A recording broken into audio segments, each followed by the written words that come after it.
One more time.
Grand Rising, Grand Rising, Grand Rising for the Rising Show with Empress Ella G.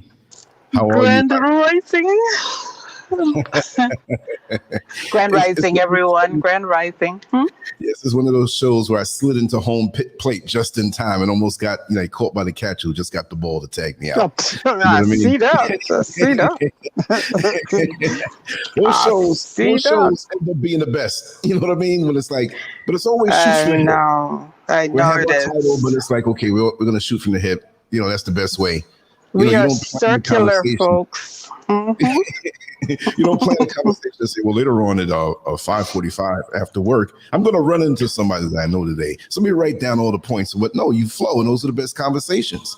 They're exactly. So good. You end up like, oh God, I forgot I have to pee. I've been having to pee for the last 30 minutes. We've been talking for an hour. Let me go home quick. That's the reason why you stop it too. So those are good things. Yes. Go ahead and let's do the roll call. Let's do our roll call. Everybody. There you go. Nobody does better than you. That voice on. You know what to do. Hello, everyone. Hi. How y'all doing? Grand Rising, Indigo King. I think you were the first one here this morning. Very good to see you. He Hi, was. Eileen. How are you? Hi, David. Grand Rising. Ultimate Grand Rising. Awesome. Hi, Sunkissed. Hope you're feeling better this morning. Hope all is well. Hi, Eric. Good to see you. Good to see you. Who is this? Azula? Hi, hi. Hi, Tina. Grand Rising. Greetings. Take Grand Rising. How are you? Let's see. RTP. I know you retracted that one, but I'm going down. So how are you doing? Tina. Hi. Queen Murat. How are y'all doing? Good to see Yes, you. yes. Good to see you. Hi, Synovia. How are you, hon? All is well, I hope. And I think that's it for now. So, Grand Rising, everyone. Thank you for joining us this Friday Rising. It's Friday. So quick. I So know. damn Hi, quick. Superman Heru. How are you? Yeah, So I quick. know. I know. It's funny, like I just have a feeling, this is my thought. Time doesn't move at the same rate all the time.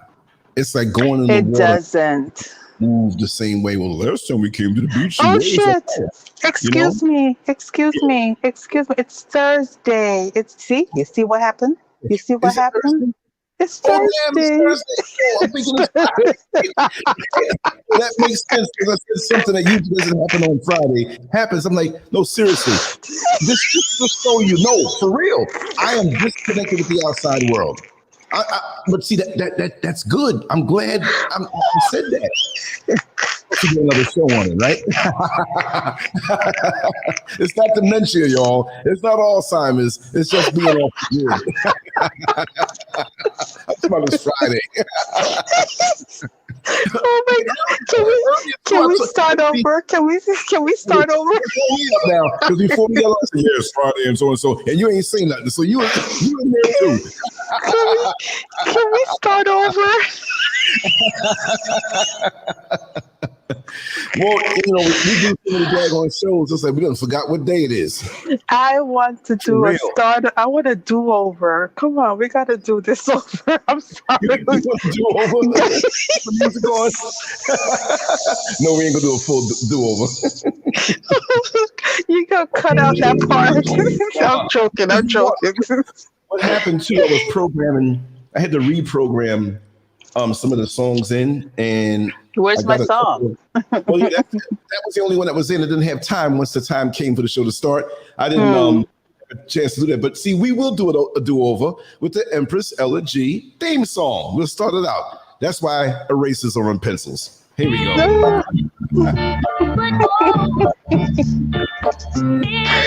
Oh God.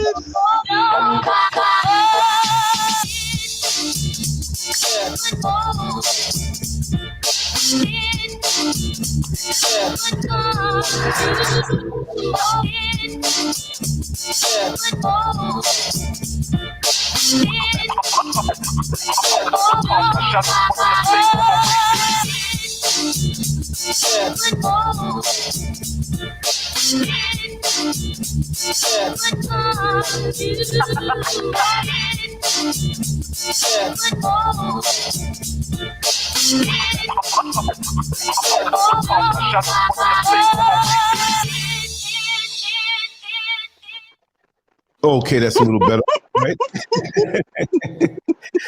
You know what? You know what's funny? Yes, yes. I did look at the date before the show started. I Right. looked at the date and I mean I saw Thursday, whatever today's date is. I don't even know, Right. 19th, I think, I saw it. But I have some things going on personally here Yes, I that understand. tomorrow Yeah, is a deadline. No, right. tomorrow is a deadline.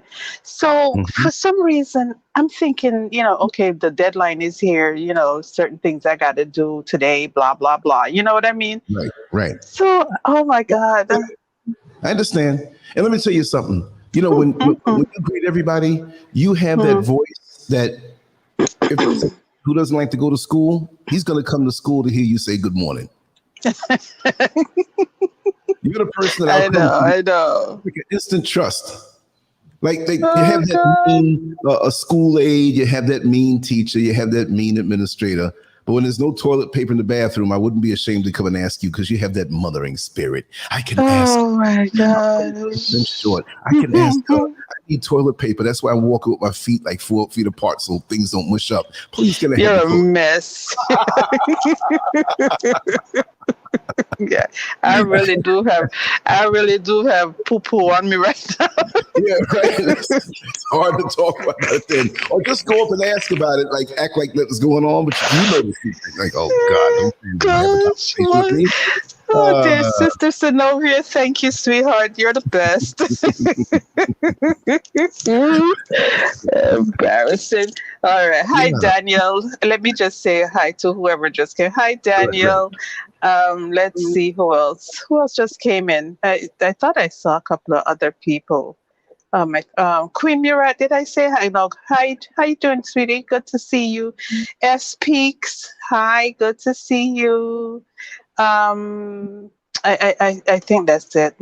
Hi, Wendell. How are you? Good to see you. Good to see you. Okay. Hi, Bright Star. You made it. You made it. Good for you. Awesome. Oh God. Okay, brother Lance, do your thing. Thank you Yes. for being my guest as usual. Whew.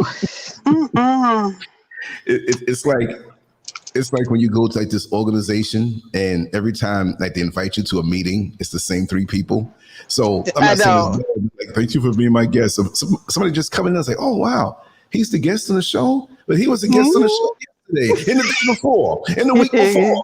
What's going on? Like I say, guys, Brother Lance is my perpetual forever guest.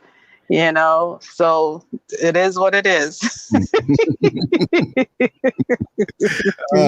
Yes, yes. Yes, So yes. like I said, I fell asleep on you again last night. I wanted to do something. I fell asleep. I fell out. Lance, And I Lance. fell out. I don't think I could do these kind of hours anymore, which I could do them for shows and stuff like that. But just, it's just so relaxing and the air and everything is just so nice. And, just these accommodations, man, it's just so sweet. I was like, yeah. So I know I'm going to do it Sir, early in the day, record Lance. things, do the live shows, whatever. And we're going to make it happen still just the same way. And like I said, keep on. Sir, Thank you, the best. listen, you're going to try to talk over me just so I don't say anything. I know that's what you're doing. I know that's what you're doing. I get distracted. I know that's what you're doing. Listen, I've had 4 kids. You can't distract me. You cannot distract me. Multitasking like a mother. It's not happening because I'm going to say what I'm going to say. Yeah, well, guess what? Guess what? Mommy gets first dibs on everything kids do. All right? Mommy knows. So, my dear family, I know Brother Lance, we're 4 hours ahead. And I know that he has a lot that he's doing. And I know that he's uber tired. I About to get know all away. of these things. I I know. know all of these things, family. I respect him for all of these things, right? I tell Brother Lance all the time, if you're not feeling up to it, we have a phone. Text me. I can't do this. I can't do it. Listen, let me tell you something. At 12 p.m., 12 a.m., 12 p.m., 11:59 p.m., Brother Lance's time last night, I sent him a text message. Are we doing the show tonight? He sent me back in big, bold letters. We are doing a show. Yes. Okay? Maybe had a different thought. But forget that. Forget that. Forget that. Forget that. Forget that. Because forget that. Forget that. Forget it. Forget it. Because before when he knew that he was feeling like he was going to fall out, I can't do this. I can't do this. No, I go so I drop. It's like I go until the battery's yanked out. Listen. It's not a thing where the battery's getting low. The battery's getting lower. Nah, I don't see it coming. I'm sitting there. You know how many nights I've sat right in front of the computer doing stuff, and I lean back. It's like one of them office chairs you can kind of lean back in, and mouth is wide open, like it's crazy. I know. And then I get to that point, I don't know how I ended up in the bed. I'm like, I remember sitting here, but I don't remember, I have a friend like that. Anyways. And it happened to him a lot. And he Yeah. was in the basement. And his Oh wife no. came down to wake him up, but she Yeah. understood what was going on because he had a big jar of Vaseline and he was watching adult movies and he fell asleep, I guess after he was done. And Oh she my gosh. turned that chair over and she was so mad because she looked on the screen at what he was looking at and what page it was. It wasn't even some hetero stuff. Let's just leave it at that. She's like, wait a second. You got these thoughts? No. Oh no. Yeah. So, she turned the chair over. He was trying to get to the computer and she said, you're not erasing this history. You're not erasing it. That's right. And for about 2 hours before he was viewing all of that stuff.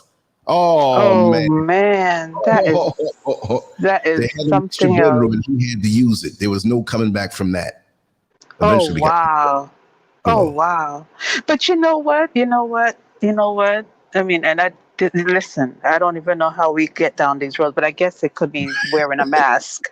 It could be in line, because here's the weird part about it, and maybe it's unfair to some degree, right? Women can watch two women, you understand, going to town. I mean, I'm personally, I'm not really all that into it, but women can watch two women and it not be a big deal. It wouldn't be considered, you're watching porn. These things happen, right? So you can watch a man and a woman, or you can wind up, whether you did it intentionally or, things was just progressing and that was the next clip, and it's right. And a guy wouldn't come along and go, "Oh, you're a fucking lesbian. Why are you watching two women?" No, it'd be like, "Oh, you know what I'm saying?" Well, see, the man is different because that's more what he wants, and he's hoping you down for something like that most of the time. I hope that's not what it is.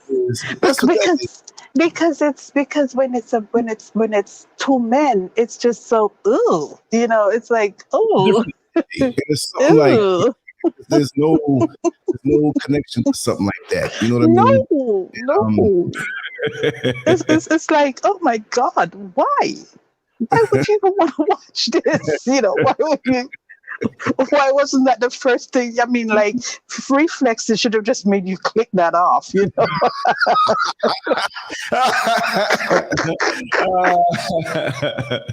Oh man, that's funny. It's just like intend on talking about these things, like this. Or, I'm off because I don't even know what day it is. You know what I mean? I just know it's daytime. What time is it? Next week I'll be off. I'm like, is it Christmas? You never know. The mind is but I get so deep into my stuff that I am cut off. I live a timeless life most of the time, and I have to check. It's almost a stress right now to even look at the time on a watch. I have to be somewhere at this time. It's like you're pulling me out of my own little world. Let me be an old man in my own little world. Let me be an old man with all the pictures up on the mantelpiece over the fireplace when I was a young guy, and maybe one or two of the pretty girlfriends I had back in the past, and I can't tell the truth about that. Well, that's my cousin who passed away. But the secret, right? Doing all the memories. But that's the way it is. For me, the time thing is all messed up, and it's almost like, speaking about that particular thing, what we were talking about. Most porn is made through a man's eyes. So when if into the scene, with energy, when they're into each other like that, it's more the touchy-feely, emotional thing. They do the stuff, but it's not like any definitive rush thing with a man. As soon as you get that thing off, I'm out, because that's the way it's run. It starts out normal. Man and woman, and two women and one man, whatever, and then maybe a lesbo scene or whatever, and boom, it's done. But now, you have certain things now that you better be careful. I had gotten my hands on a tape back years ago, and I didn't know, because guys, they pay, check this out, whatever. All right, no problem. I'm checking it out. Goes normal. But about 20 minutes into the thing, it was two girls on one side, and another guy comes in, They're gonna do the switcheroo or whatever. I'm not saying this is normalcy or whatever, but we're just talking about reality, what it is. And Right. so, you know, the girls are doing each other, and then I looked over there and said, "Yo, the dude is doing the other dude." Ah! I said, "Why would you give me something like this, man?" So I see you watch the tape, man. Man, I wanted to smack the taste out of his mouth. See that's wrong. And I'm That's wrong. because you know what? He didn't say nothing. He said, "Yeah, I enjoyed that table." I'm like, "You ain't coming to my house no more." Don't come over. Don't come over. Don't come within 10 feet of me. I don't trust you. I don't trust you. You know, but you know that's not fair. That's not fair because yeah. What did he say? He's like, oh my gosh. He was back. I borrowed a tape from a friend, and I was at home, and my daughter's mom was working. I fell asleep watching a movie and fell asleep. My daughter's mom came home, and I woke up. Two K2s. That's a lot of explaining. You know what I mean? Well, I'll tell you what, better move on to something a little more decent. So what he said again was like, I woke up. What the F? Last happened to me. My daughter's mom was looking like, what was happening? He was pissed. That's funny. No, but I know. Years and years and years and years ago when Yahoo had Messenger, or was it something else that they called it? I forgot. But they were like one of the first. They weren't the first, but first major, from what I saw, platform to be able to, you know, you use your screen and your cam, and the next person, you can talk with each other, hear the sound and everything else. So right. I didn't really know how to operate the thing, right? Because it was so new to me, you know. And this was this was almost 20 years ago, and a little time. It was right, and they're like, clean it up, right before I married Mrs. Scurv. No, it seriously was.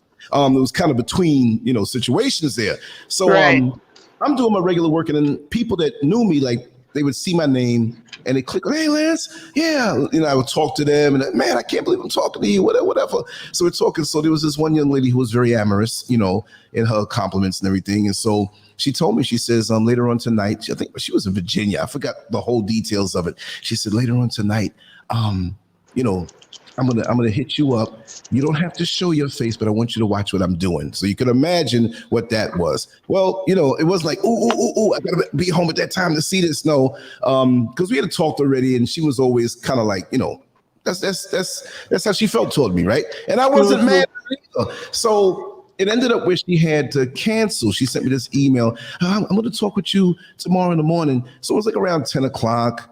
Because it was both on the East Coast and whatnot. 10 o'clock, I heard a little noise, whatever the noise it was, and I opened it up, and she was there, and she was evidently like in a living room, but there was a hallway behind her that you can see the long hallway behind her. Right now, back in the day, you usually use the ones off the computer. They weren't as clear as they are now. So you know, it didn't have to be to see exactly what she was doing. So evidently, the computer was on the table, and she had 1 foot on one side, and excuse the noise, there's still construction going on, but 1 foot on one side of the computer and 1 foot on the other, and heaven's gates right there. So she's sitting there, you know, and, you know, everything. So I'm transfixed. Now, I didn't show myself, and nor was I actually doing anything on that side, but she said, just watch, you know. And I'm sitting here and I'm looking, whatever, and she's getting into it. You know, the fingers just so all of a sudden I see this bright light behind her. What the hell's going on? Because I was glancing away. I wasn't sitting there I was doing 2 or 3 other things, and you know, that's what she wanted to show me. Her off like I'm showing Lance Scurv this. Okay, I get you. But I see at the end of the long hallway, the light, and this was daytime now. It was a door into the hallway, and the light was because the door opened, and she was in her own world, diddling the clit and pinching the nipple, head thrown back, and I could hear Lance. Oh, Lance. Oh, Lance. Oh my gosh. And it was her husband who came home from work a little early, which I didn't know there was her husband. My first inclination was to go and kind of jump out the window, but I realized that I wasn't there because I had to jump out the window about twice in my life. You know what I mean? On the second floor, onto the roof. No big thing. You all know that story. But anyway, now I'm really... Oh my God. And I'm glad my face wasn't on that screen. I'm glad I was blacked out because she didn't even hear the door open. He took his time. Oh my God. Something that it wants to get, and it gets low, and it puts one paw in front of the other, and it gets real close, and then it wiggles its behind and jumps on whatever. Well, he walked down real slow like the cat. His eyes were... Oh my God. What's going on? The only thing that he didn't do when he got close to her was wiggle his behind, but he did it just like a cat. And so he pulled back his right hand and smacked her on the side of the head, down the neck, and she fell off. I saw feet fly up and everything cut off, and I don't know what happened. I never heard from her again. Oh my God. I hope she's still alive. That was a big two that came in. Oh man. Oh my God. I hope she is still... I mean, I hope she was alive. I don't know about today, but No, you know. I don't do anything to it. He just, Like, what the fuck are you doing? Exactly. I can see it now, like feeling like what do they call it? Electric shock treatment. That every time now she wants to, it's like, let me look around. See, that is stupid. I mean, he walked up and he took his time. He didn't run up on her. He evidently had to make noise, and I'm watching him. I'm like, oh no. Again, just like the example I used yesterday with the rodent and the Nature Channel and the snake coming down, and the rodent don't know. And you're like, oh my God, rodent, move, get out of this snake. Is going. And the snake and it gets that snap, and the rodent moved out the way real quick, except she didn't move out the way.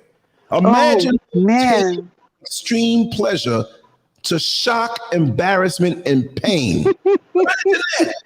No, seriously. You in your own world, you feeling good, you getting off on the fact that this guy you like is watching you, whatever, and you're like, yeah, whatever it is. Look, we all got things. To be taken from that, and I can't say her privacy was violated because she was out in the open in the home she shared common space with her husband. Right. So she's wrong. Totally. Exactly. Lock the door, go in the bathroom or something. But see, it was a public display. I mean, private public. You know what I mean? So saw that. And could you imagine the pain in her neck or side of her head? When you put it over your ear. That's what people don't understand when they do boxing. Them boxing gloves hit your ear. And it's dead. Neck to the side. You know what I mean? She got serious whiplash. She got serious whiplash. When he hit her, I knew she had both legs up because of the proximity of the pum pum, right? Right. Oh, you got hit the computer, whatever. One or two of them were up, but it was simultaneously. And the noise, remember, her sound was on. Right. I mean, pow. So you go from that to the other. Yeah. That caught. I mean, I've been in situations where, and I'm not just trying to turn this into the adult show. We do have a topic we're talking about, but now memories are flooding. But it is in keeping with the topic. True. Look, I was in the front seat. And there was a passenger next to me who I knew very well. And she decided to do a lower steering wheel check. Okay, so we'll just leave it at that. So as she was doing her check, and I was watching her check the lower part of the steering wheel, I kind of put my seat back to give her a little more room to operate in this check. So what was going on? I didn't realize that I was in the position of that young lady. I'm sitting here not knowing what's going on. My mind was somewhere else. I was in the to boldly go where no man has gone before. Ooh, she don't know. I'm sitting there. There's a cop right by the window. Oh my God. He didn't say anything. I was wondering, how long were you standing there? In the night, street light was at the perfect angle to illuminate the actions of her lower steering wheel check while I still sat in the driver's seat. Mm. And so then he flashed the light and he had a smirk on his face. And he said, listen, he says, I know you can take this somewhere else, but thank you for the show, and walked away. And I was sitting here. And you know what?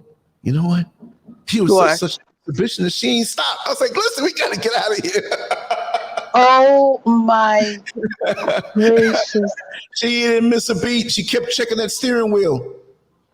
I'm looking at her like, what the heck? It's like that. Wow. It's like that. It's like that. It's like that. She wasn't stopping. She wasn't stopping. Exactly. One monkey cop don't stop her show. Exactly. So that's what it is. My God. Save those stories for the show. How did we get here, and how did we justify these stories to be about a mask? I see some white folks now. I wanted to go see what the niggers are talking about. And I had my Starbucks coffee. I was on my commute to work, and they're talking sexual things early in the morning. This is why they breed so much, because that's the only thing on their mind. Having sex, exhibitionism, and blowjobs. I mean, do these black men think about anything else? I heard this Lance Scurv is supposed to really be a deep guy, but I was going to subscribe, but hell, I'll tell you, if you're going to subscribe, do not do it.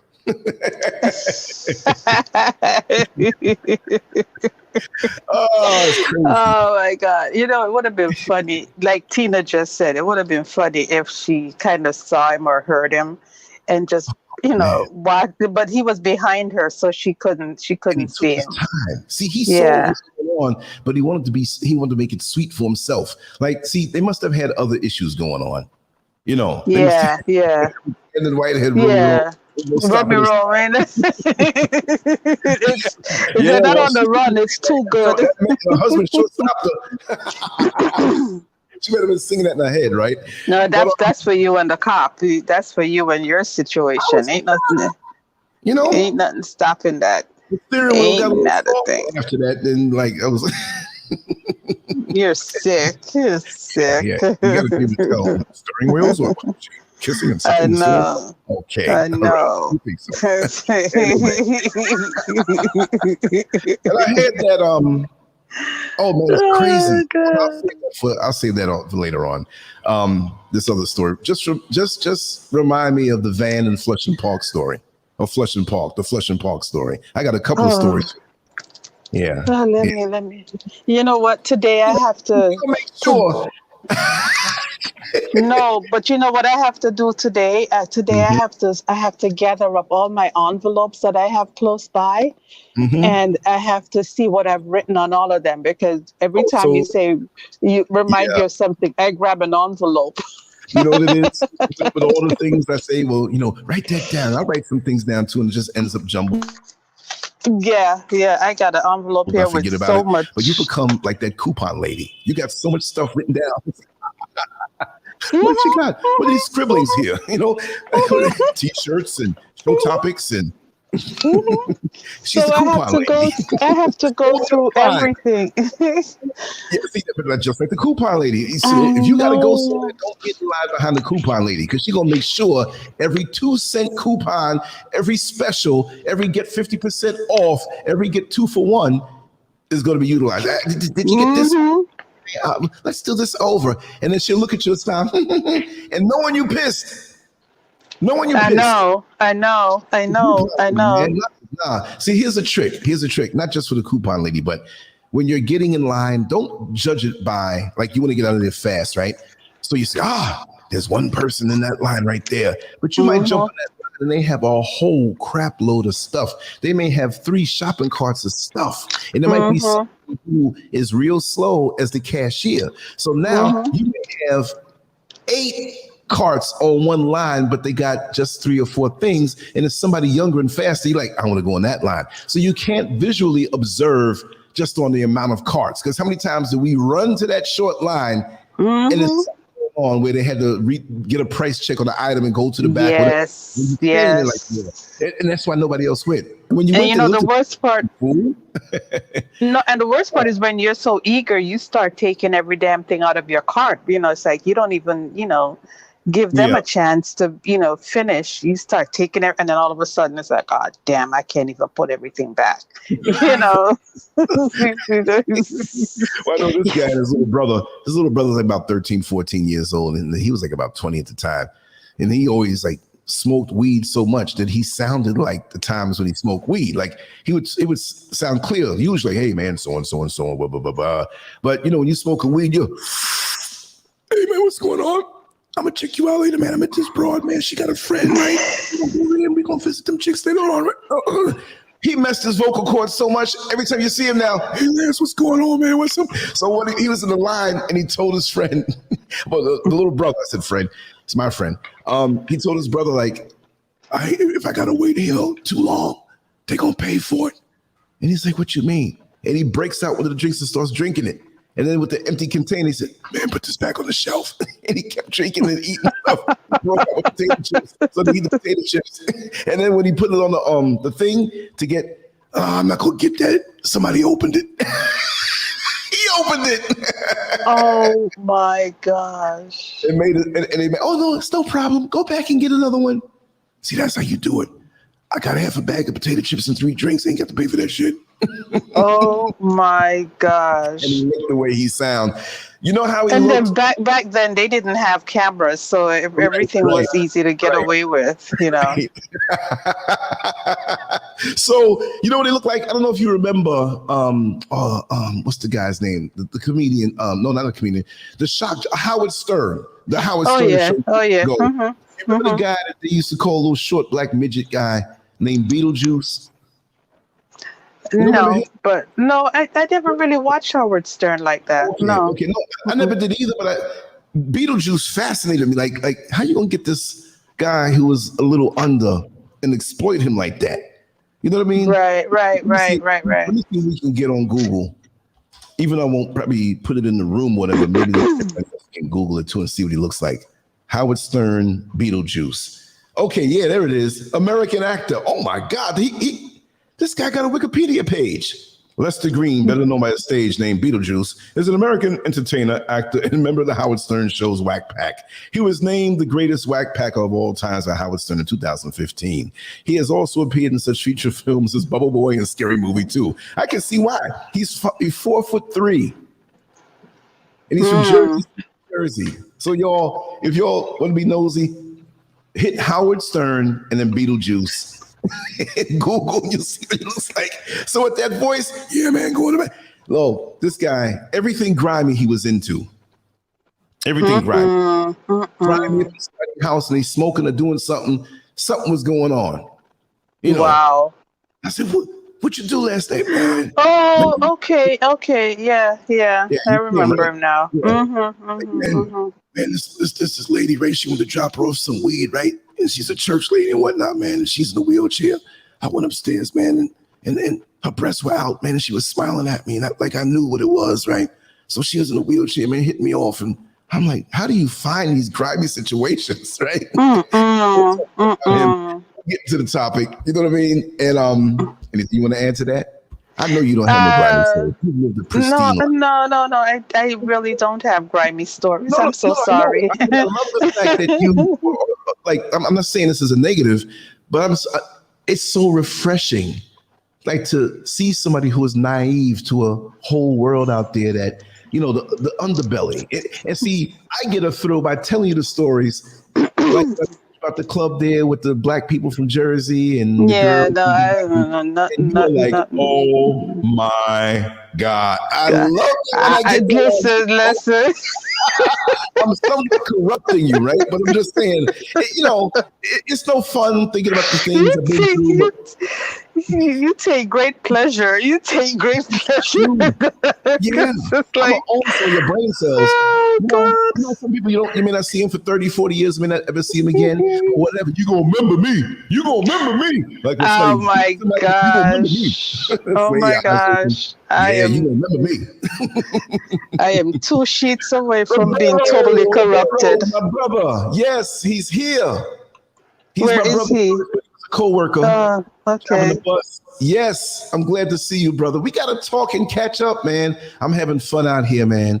And always, whenever you're ready, you just make that call and let me know when you're gonna be at the airport, brother. I love him, man. He's a wonderful Hi, brother. Yeah. Roberto. Good to Yeah. see you.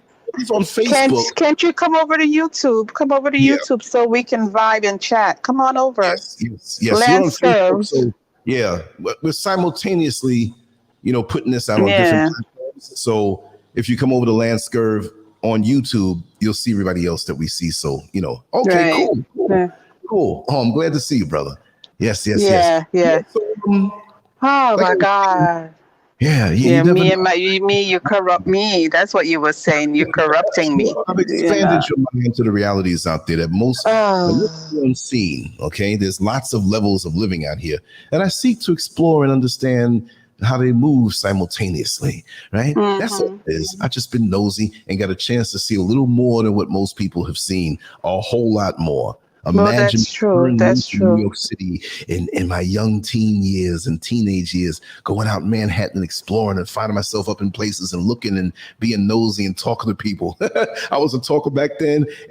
And after a while, the thing is, what happened? Mm-hmm. It's like Mm-hmm. cases and weirdos, they always feel Mm-hmm. comfortable around me. So I'm like, am I a nutcase? Am I a weirdo? It's just people Right. always Right. walk and talk and whatever, and a little bit more than usual. Like it's like, wow. I didn't mind it though. It was fun. It was fun. It was fun. Look what Roberto. Grandma go wild. I've been missing this all my life. Right? It's time to get into it. Grandma go wild. But listen, I really saw how you doing, sweetie.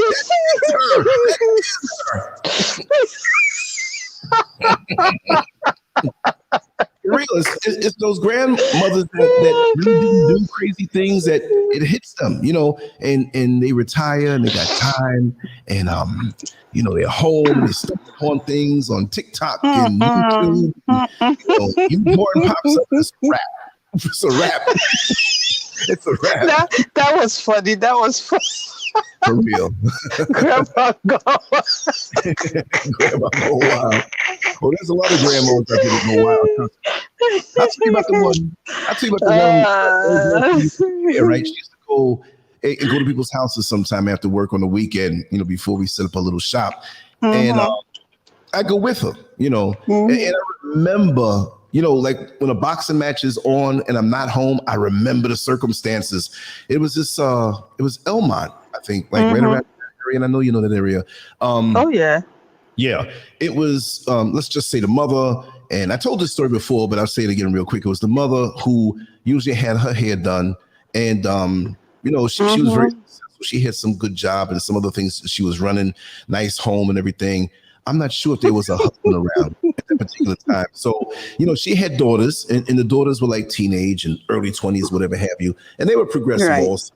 But she also had, her mother, which was like a grandmother to the grandchildren. She was there. She's up and around, but her mind was slipping a whole lot, progressively worse every year. Oh wow. They had to have always somebody after a while watch her because of the things that happened when they didn't realize it was happening.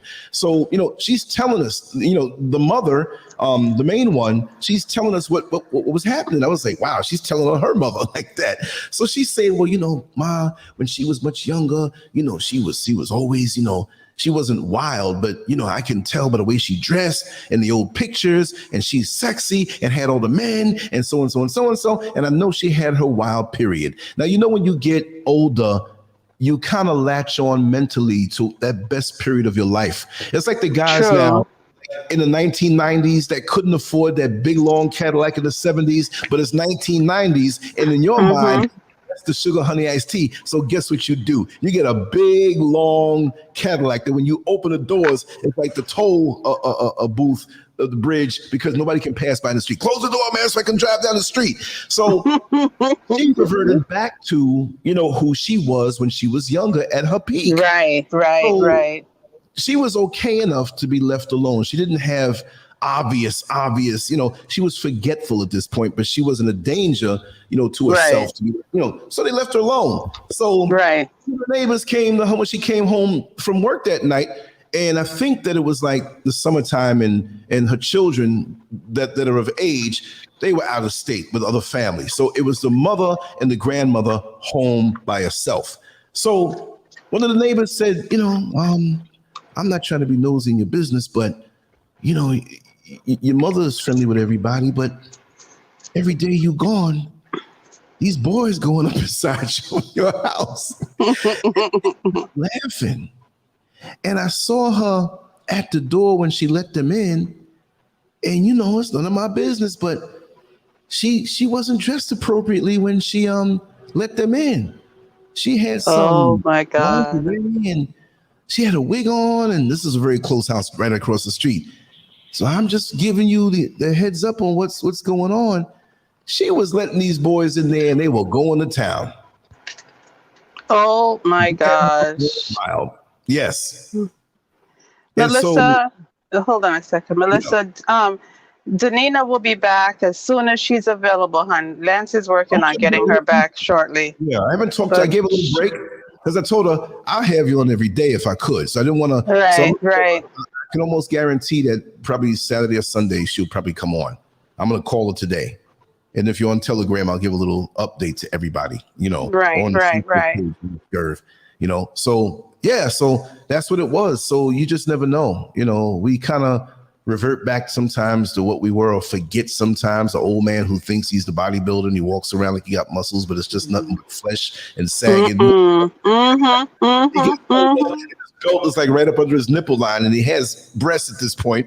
But, it just happens that way. It's just that feelings never go away. Feelings don't, well, for some people feelings die, but for the most of us, feelings are still there. So, well, I have a friend of mine who worked in a nursing home and she can attest to that. The story she told me, oh man.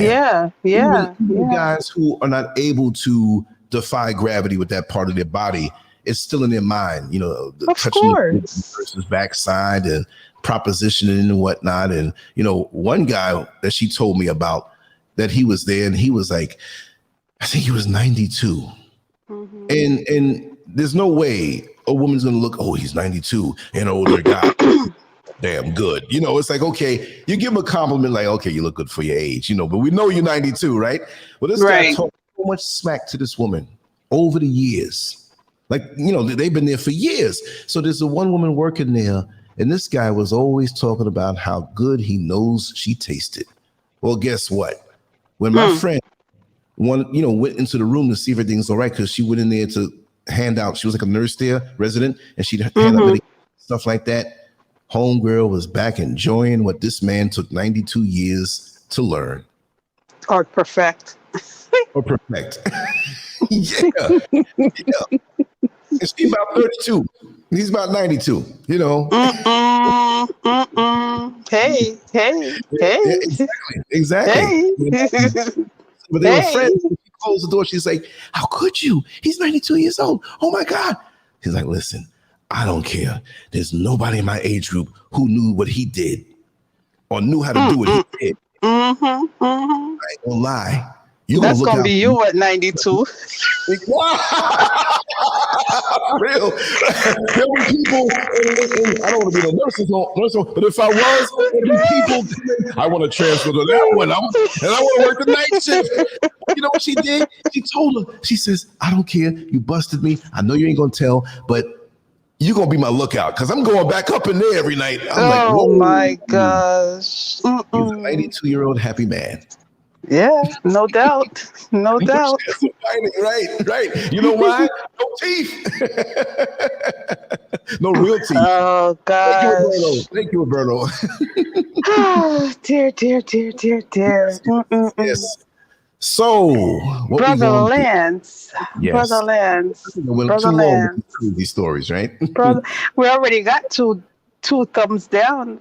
We're just what? How we're 45 I minutes know. in. The Oh title my turned them off, God.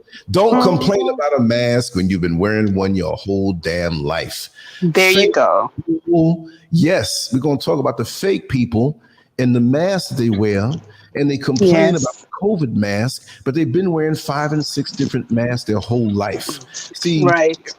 when you have people like this, if you want to make them nervous, hang with them for the day when they have to do certain chores around different people in their life in different circles. Because people like this, they will talk one way around one circle and talk another way around a different circle. That old bootleg pastor has a way of talking holy around the people who are in the church with him. But then when he goes around to his other circle, he talks about his conquest in the church. So I'm not going to say in an innocent manner, but many of us unknowingly do this also. We wear a mask because, in a sense, with society, it's expected that we wear a Right. mask. Okay Right. to wear a mask. Now, the severity of it shouldn't be anything really extreme, but it's okay because now, you're home and you're cooking and your kids are there and they're bothering you, but you're waiting for this phone call from this new job, this prospective employer, and you know that you Mm-hmm. should this call very, very soon. And we got caller ID, so we can see what's going on. And so the phone rings. And you see it's the Hoochified Employment Agency. So you got Mm-hmm. to Mm-hmm. there and you say, shut up, I'm gonna kill you if you make any noise, god damn it, when I'm on this call. Hello, how are you? Mm-hmm. Mm-hmm. Hey, Mm-hmm. I Mm-hmm. just want you to know that you got the job. You can start Monday 9 a.m. Oh, thank you so much. I'll be there. Thank you. Have a good day. Mm-hmm. Mm-hmm. And one little kids make some noise, hang on the phone and smack the kid and get back a bonnet again. Mm-hmm. It Man, happens all the time. Mm-hmm. exactly. And that's an extreme case, but I've seen it happen, and we all have situations that we observe where we see somebody and they act straight up, generic with us. And, they're with the girlfriend and they go whisper something. Hey, girl, so, I heard about him. It's like, okay, but that's what it is. And when we're wearing these masks our whole life, we don't understand how we're lying to people and we're lying to To ourselves, ourselves. because Exactly. it's almost like back in the days when we had fuse boxes and you would overload the electricity in your house because you had a fuse box and you put it in this new washer, you put it in this new dryer, you're running a Mm-hmm. vacuum cleaner, you got all these lights Mm-hmm. on, you got the TV on, you got somebody in Mm-hmm. the backyard with a circular saw cutting someone. And they Boom! all on the same line. Mm-hmm. All on the same Mm-hmm. line, and it goes out. Mm-hmm. It's easy with a circuit breaker.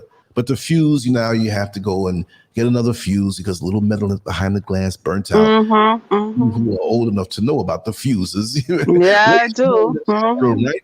But that's the Mm-hmm. thing. So we And burn it ourselves wasn't one size fit all either. It wasn't one size fit all. It was all different exactly. types. Exactly. Exactly. So we the line was burnt out. The fuse was Mm-hmm. burnt. And we burn our fuses and we take away from other parts of our life when we have too many masks on the same line. So Yes. the real way to fly high in this lifetime is be your authentic self. And we're afraid to be ourselves because for the most part, we don't feel as though we're good enough. I'm not saying anybody in this chat room or anything. I'm not saying this in a condescending way, but many of us are ruled by insecurities. And I will say that we have healthy sense of insecurity and that we have a bad sense of insecurity. You want to Mm-hmm. minimize the bad and deal with the good. Well, how can insecurity be good? Lance, you crazy? No. You've been partying and eating after the holiday season, whether you celebrate Christmas or not, or whatever you're celebrating, and New Year's, and from Thanksgiving, it's Mm-hmm. been a wrap. So now a lot of the guys look like they're in their third trimester of pregnancy, and they're seeing these ads on TV for the health spa. They may see somebody Mm-hmm. down the street, and depending on what climate it is, because if you're up north, they're going to be heavily clothed. But maybe if it's down in Florida where it's warmer, down by South Beach, you see this dude jogging and he got a 6-pack. and he's not flexing it. See, it's one thing to have a six-pack and you're flexing it, but when you paying it no mind, let your stomach hang, and you got a six-pack, man, that brother's in shape. So now that sense of oh man, it's a reminder. You look down and you see your bubble gut, and you look over there and you see the six-pack. Now, you may not aspire to be like him. He might be a complete body, but you're not trying, but you know you need to improve your situation as far as your physical. Exactly. So a healthy sense of insecurity will drive you to take care of yourself a little bit, because you know your health is at stake down the line if you don't do something about it. Okay. So the unhealthy sense of insecurity is wanting to keep up with the Joneses. Watching what everybody does, and you're burning yourself out just like that electrical line that has too many things on it. And now you burnt out for no reason at all, because when you really look at it, look, we got one body, one physical body. We have the organs that we have, and technology and the advancements in the medical field makes it where we can transplant organs. But do you want to have to get to that point? So you take care of what you have. We get a car now. Lots of times, yes, we take care of it, but a lot of people out there do things to cars where, didn't you buy that thing last year? You keep it dirty. Exactly. On the hubcaps of the rims, you got to like put some solution on that bad boy. It's blowing black smoke. It's all tilted. The suspension is bad. You just run over potholes. And did you ever tune it up? Did you ever change the oil? It's dirty. There's fast food packages in the back seat piled up. There's all kind of things. And the ultimate is when you got roaches in your car. That's God. You're sitting there and the roach is like, well, I hope you enjoy the ride. I do. Welcome to my home. You don't take care of it. You don't take care of it. But you're worried about getting something new to keep up with somebody else, but you don't take care of the damn thing that you have. Exactly. Because you're trying to keep up. So you're not living your authentic life, because truth be told, my thing is that everything has a limit. We will transition. Aware of that, and that's why I can live in the present and extract as much joy and happiness and as much as I can, because tomorrow's not promised. But damn it, today we're gonna laugh. We're gonna absorb life, and I can't do this completely if I have 5 masks on my face. So with the COVID mask, imagine putting 5 masks on your face and walking around. That Dr. Fauci, you need to put 5 masks on, and they're gonna be bugging you about that. True, they're already telling you to use 2. And again, I'm not saying this about anybody here. Some people got 10 masks. Some people are closet alcoholics, but they wear the mask and throw the mint in their mouth before they go home to the wife. I have at least 2. And if that's what you want to do it. But you hiding now because you want to live a double life. Right. Some people are thieves to their significant other to skim off a little bit of money because she makes more than me, so I can take that. Right. See, so it's not just anything major seeming, but it could be little things that we lie to ourselves and we wear these masks and act like everything is okay. You with that man, you don't really love her, but she got a nice house and you want a nice place to stay, but you don't want to do the sacrifice of living in a room and working a job and putting your money away and saying, you know what, I might get there 5 years from now. You wanna lie to her to get up in her situation, which if it was true love and true connectedness, it's gonna be pretty much if she got the place, you're gonna be with her. But if you are, give everything, but you still want to hold back. So many people on TV is hiding behind a mask and we don't even know who they are, but they'll complain about the COVID mask. But they've been wearing a mask their whole damn life. So many of us have so many masks on our face. We look in the mirror symbolically, not the physical mirror, but the mirror of our own thoughts to know who we are, and we don't even know who we are. We don't know who we are. Exactly. We don't know who we are. Exactly. And it's almost like your Paul Mooney joke analogy. You know, the one about going to jail. You know, sitting here defiant. Well, I got 16 personalities. And so Paul Mooney said, well, with the 16 personalities, you pick one, and that's the one that's going to get the electric chair or life in prison. Pick one. The other 15 are free. So now the guy's looking like, how about 15 free? You see what I mean? That's a scary thought, you know? That's a scary thought. One body, 15 personalities. Right. No, but one body, 15 masks. Oh my 15 gosh. masks. Oh gosh. And Yeah. the other 14 are cussing you out. Look what you got us into. They can kick your ass when you're in a jail cell. For real. Yeah. Oh gosh. But What did that imagine do? the burden. See, because you can't exude the personality of multiple masks at one time. Right. So when you're around a mixed crowd, there's the crowd that knows you have 2 or 3 women out there in the world, and there's a crowd that sees you as the upstanding church member. How do you talk to them together? I You don't know. fate to one or the other. You can't talk the way you talk when you're around your boys. Yeah, man, it was good last night. My wife was sleeping. I put a little NyQuil in her drink and she was knocked out. And you get around the church folks that you're around and they think you're the most upstanding pillar of society. Yes. You know? And how do you satisfy both of them? So you get nervous and you want to get out of here. Listen, people, I got an appointment. Got to get out of here because you can't. Because the emotional transmission, like a car shifting from one gear to the next, right? You can't drive a car. Say you have a stick shift, right? Or even an automatic transmission. You can't drive a car in all gears at the same time. You got to go from one gear incrementally to the next. Now, with a manual, if you're going fast enough, you can jump a gear. Right. With a transmission, an automatic transmission, it takes time.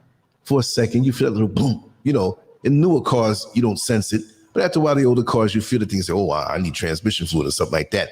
But they have to go through that. So it burns you out emotionally, having to maintain these different masks and decide which one you're going to wear, which it's not a mask like a COVID mask, but it's a mask of deception of a personality that can only deal with one set of people. And 2 set of people and 3. So if the many circles that you have and you have to whip out the mask to deceive them, they don't even know you because there's always going to be somebody who sees you when you have another mask on and they observe your actions. And lots of times it's when you're doing the decadent thing. I saw Pastor walking down the street, man, and the girl walked past him and she had these tight jeans. He spun his head around and I saw him trying to call to her and there's always somebody that's going to see you.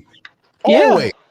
I had a nosy lady on my block growing up, and I was I got like 16 or something like that, and I had a girlfriend, kind of, sort of, that they saw me with, and I say that because it wasn't like we were officially, here's my ring, whatever. It wasn't like that, but it was like, okay, when we see him with her, she'd come by and whatever have you, and I had the basement. And the basement had a side that you can let people in. And there was a toilet down there. You couldn't shower or anything like that, but you ain't going to be there that long.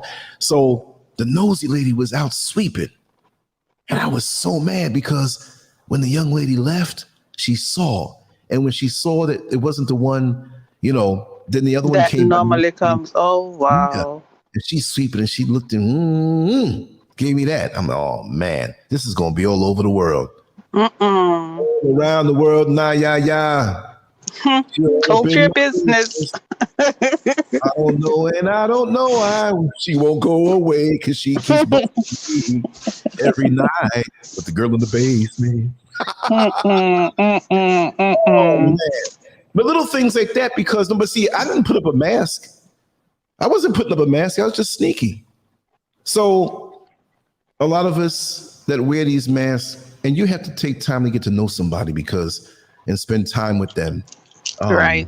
You really see past, not to say that you're going to assume that they have this major double life or triple life and they're hiding it from you. No, I mean, that would burn you out.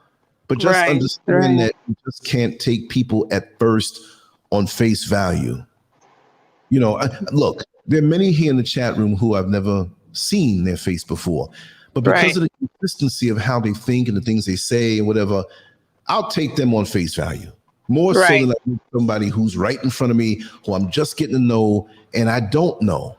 And it doesn't mean have to stay out of my world because I don't know you, because you could be a mass murderer, the big womanizer, or some dopehead. No, you do give the benefit of the doubt, but you allow your emotional transition to have a smooth shift and never let them jump from the first gear to the fifth gear.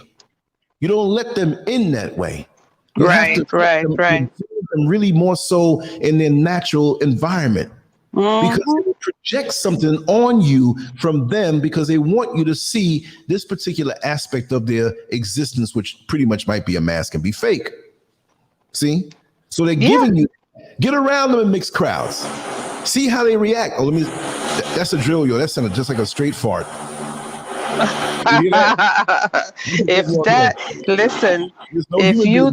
If you did that, I'd be worried about you.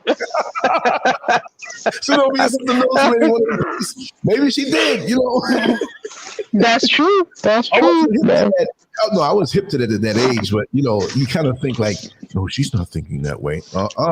They got hormones, fantasies, and they have the body parts, right? So things are happening. Yeah, I know that. At this age, I get hit by more older women, and I'm 58, than I did when I was 20, and it was a couple years older. I'm like, man, things still working. Things are going, things are going. So, crazy world out here. My gosh. As a lover of human nature, I'm such a lover of human nature that if human nature was an individual, human nature would be pregnant repeatedly. That's how much I love human nature. Oh, wow. Yeah. The study of human nature. And who in the chat room has it? Whose name in the chat room is human nature? Oh, you got me on that one, right? Out in 2 more months. Oh, God. Hey, come on, I'm not. That's like a Benny Show joke. You know that, right? That is funny. That's not the talk. That ain't me, yo. That's what you call censorship. That's censorship. Yeah.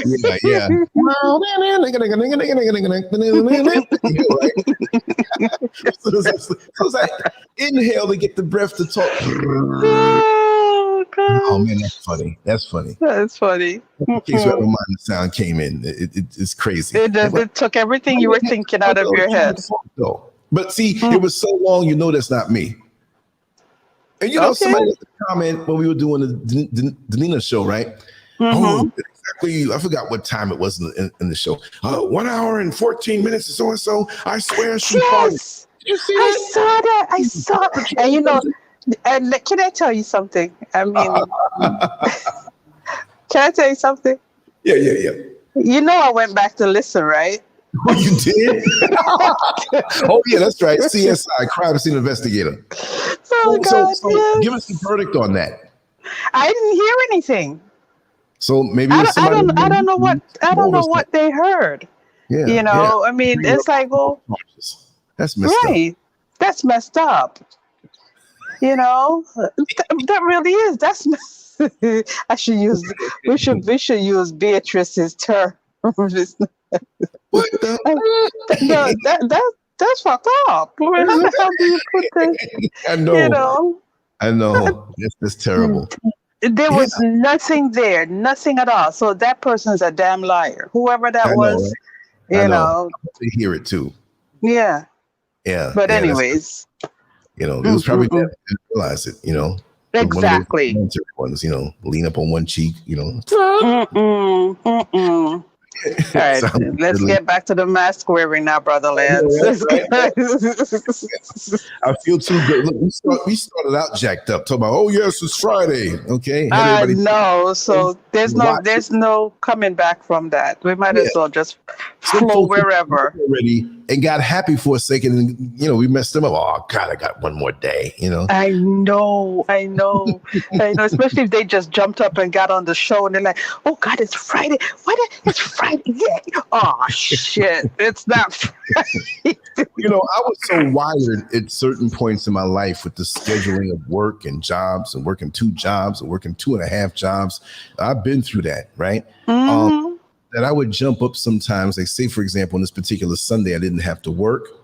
I would jump up. There were times that I have jumped up on automatic, half asleep, showered, shaved, brushed my teeth, got real clean, put my clothes on, hit the door, and realized, oh no. Oh man.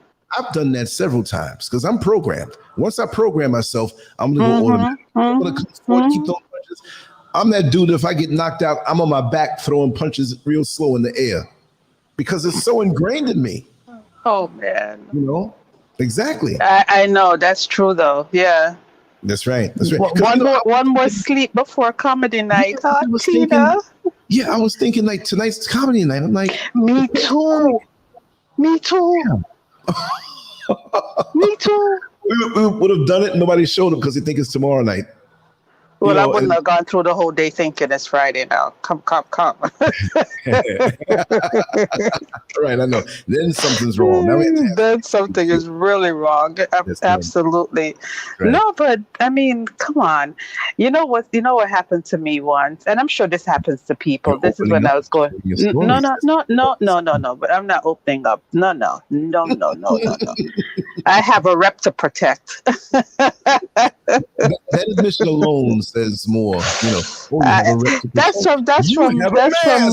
You're not showing us everything. Anyway, I said it. You didn't hear me. I said I have at least two. But you were talking, so you didn't hear me. Be strategic and safe because you know you're a media personality.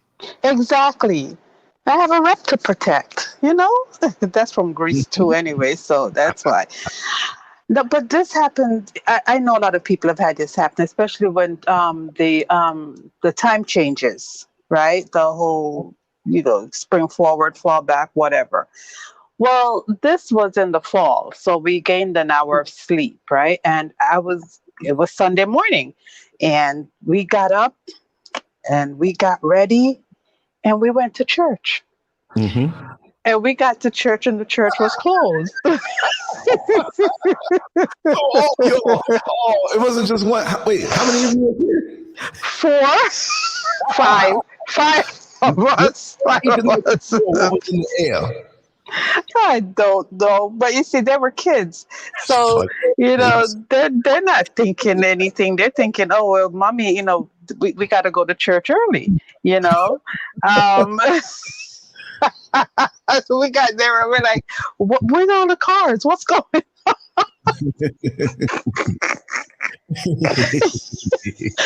I was so pissed because it's like, damn, I could have had that extra hour of sleep. No, when I was to school and it was like one of those little jacked up President Day things, or some minor holiday that's not hugely celebrated, but you had the day off, or some Jewish holiday, and you go and you mad because if you have to go on a commute long, it's like a further away. It's like, I gotta go. And part of your day, you go back, it's like maybe like 10 o'clock, 10:30. It's not noon yet, but it's too late to go back to sleep. And you're like, I could have just stayed home because I got to go back to school tomorrow. And I didn't have no school. I went through the whole of getting ready, thinking, oh God, I got to go, man, it is.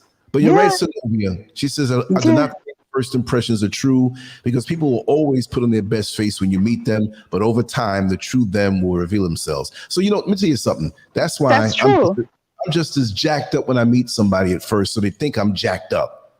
But then when all the masks fall off of other people, no, I'm not going to be wild. Just open like that. But I'm not coming with the stiff stuff. I'll be quiet and talk and whatever. But I'm not coming with anything like, that stiff, anal retentive, hey, yes, my name is Lance Scurv, and I'm so and so and so and so. And I'm a progressive brother who moved here to do many things. No, I'm not doing it. I agree with your last comment, Synovia. Yeah. I agree. I'm like 1,000%, 1,000,000,000,000% in agreement with that. 1 trillion. Yeah, absolutely. You ain't gonna know what I can do or can't do. I've morphed into a fly and flew by your place. No, I'm just playing. Anyway. And you still don't know. Right. I couldn't see anything. But that's true because we are sexual beings, but it doesn't mean you have to. And I say things on the show to keep it spicy sometime, whatever have you. But truly, when you like I said the other day, I met a woman at a function. Mm-hmm. and she felt that I was someone, or I resembled someone that she knew. And I kind of figured that there's someone that she knew might have been somebody who was intimate with her and she had a close relationship with. Because it was almost like, I'm glad to see my old friend, but you're not my old friend, but I'll just act like you are. Right. Just for the feel, you know. And so the first thing out of her mouth, she asked me, well, you know, do I know so-and-so? And I said, no, I don't know them, whatever. And she says, you look just like him. And the next thing out of her mouth was, you make my nipples hard. Stop it. Stop it. That's not true. Years old. Yes. Yes. There's some spirit on you that only certain people see. No, yeah, there's some energy on you that only certain people see. Yeah. Yeah. No. I'll tell you, you know, my soul ties are broken and the demons out of me, but they're hanging around me. That energy is hanging around me. No, it's the truth. And they help me to get into certain situations that I ain't getting into. Because that's the only thing that get me. That in the past has been my Achilles heel, not being a predator or aggressive, but not saying no. You know what I mean? Look at what Tina said.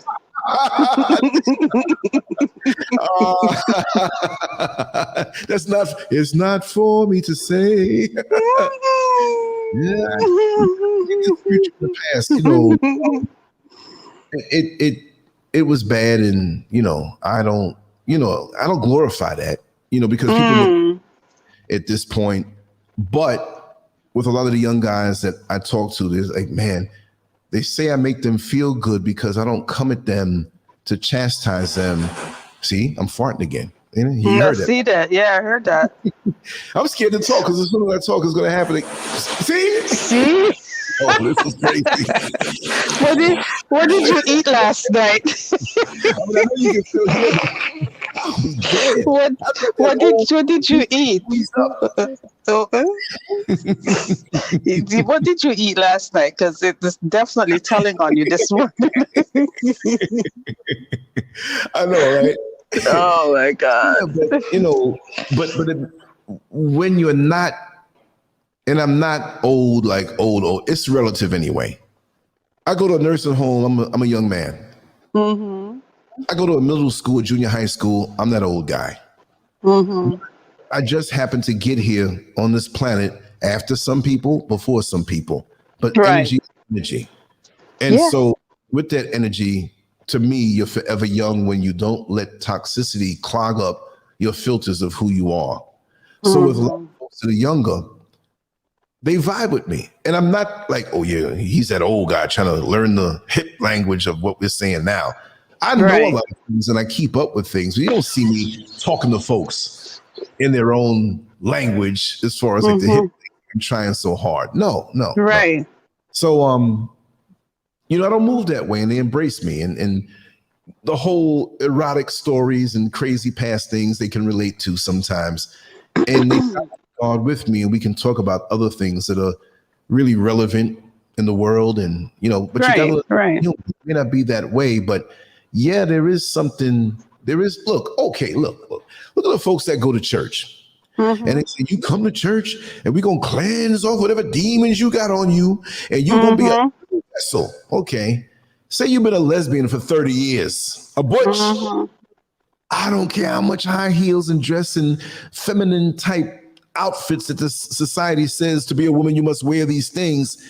I can see that mark on you.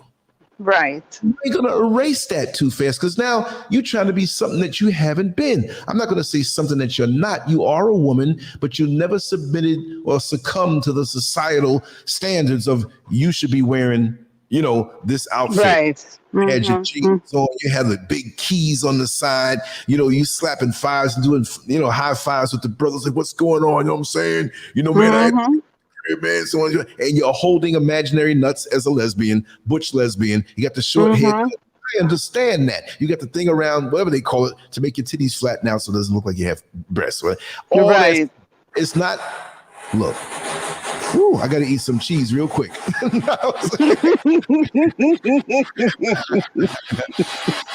Yeah. So. Right. And like Tina said, words are primitive energy. You know, words are primitive. Energy doesn't lie. Yeah, exactly. So, you know, I've been around that. I know things. I'm aware of things, and there's an energy around me that has been defanged, but you can still see it, some people, and it's not activated. An old fighter who don't fight no more. You see his nose been broken. You see the little lumps over his eyes that were swollen up, and when his eyes were closed, they're looking bigger, and his knuckles are just whatever. You see that he was a fighter, but he's not a fighter no more. The dude who was a pimp all of his life, and he changed. I'm not going to say because he found the Lord. He just changed. He got away from it. He got disgusted, and he saw that he needed to treat the women better and present himself as a real man. But he still knows the slick psychological tricks of the trade that he was in. Right. The dude that sold drugs on a street level and higher. He don't do it no more. He ain't interested no more. He got into something else, cleaned up his life, and he's very successful. Right. What? When he's at the red light, he can see the person who's dressed real nice, but he knows that they're looking to cop something, some drugs before they go home. You can't not see it. That's true. That's true. I mean, but I ain't trying to look at it.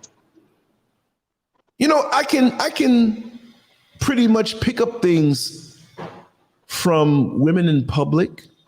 Not anything directed at me, but we'll sit there. Like, say we go to the mall and we're sitting there, we're eating. I'll be like, you know what? See that girl over there? You're like, what? She's a screamer. How'd you know that? No, listen, I'm telling you. Knowing things and tuning into that level of frequency, you can pick up on certain things. It's real stuff. Most I'm not gonna call everybody else too. I'm just saying that you know that you know. It's just like the mechanic. Oh, excuse me while I release myself. It's just like the mechanic who can hear the noise, like you're hearing the noise, right? Right. Right. You hear a sound coming out of the vehicle. You're up. You got to change this part. Right. You know, right. pump. That's this. It's a transmission issue. Knocking your engine, I can tell exactly what it is, but I have to do a diagnostic test and hook this up to machine to make sure. Right. But he only knows because of experience. Just like that old granny knows. Like I said, she can come around you. You see that boy over there? He ain't your friend, baby. He owed me $1,000 last week. He's always been there for me. No. He can't stand your guts. And he gonna show his backside to you one day. It could take 2 years or 5 years, or even after she transitions, but he knew by what she said, like it came true. Right. See, how do you know that? It's that thing. That thing. And they can sense it. Yeah. Well, the roads that you walk down so well, you know it. Other people may not know it, but they have their area that they've mastered. So when you speak to certain people who are used to certain masks being on around them, they have specialized in that. And then if you were a mask wearer, deceiving the people around you as to who you really are, you know that well because you were the one that wore the daggone mask. Exactly. Now, see, I didn't really wear a mask in those worlds that I traveled years ago, but I never put it out there.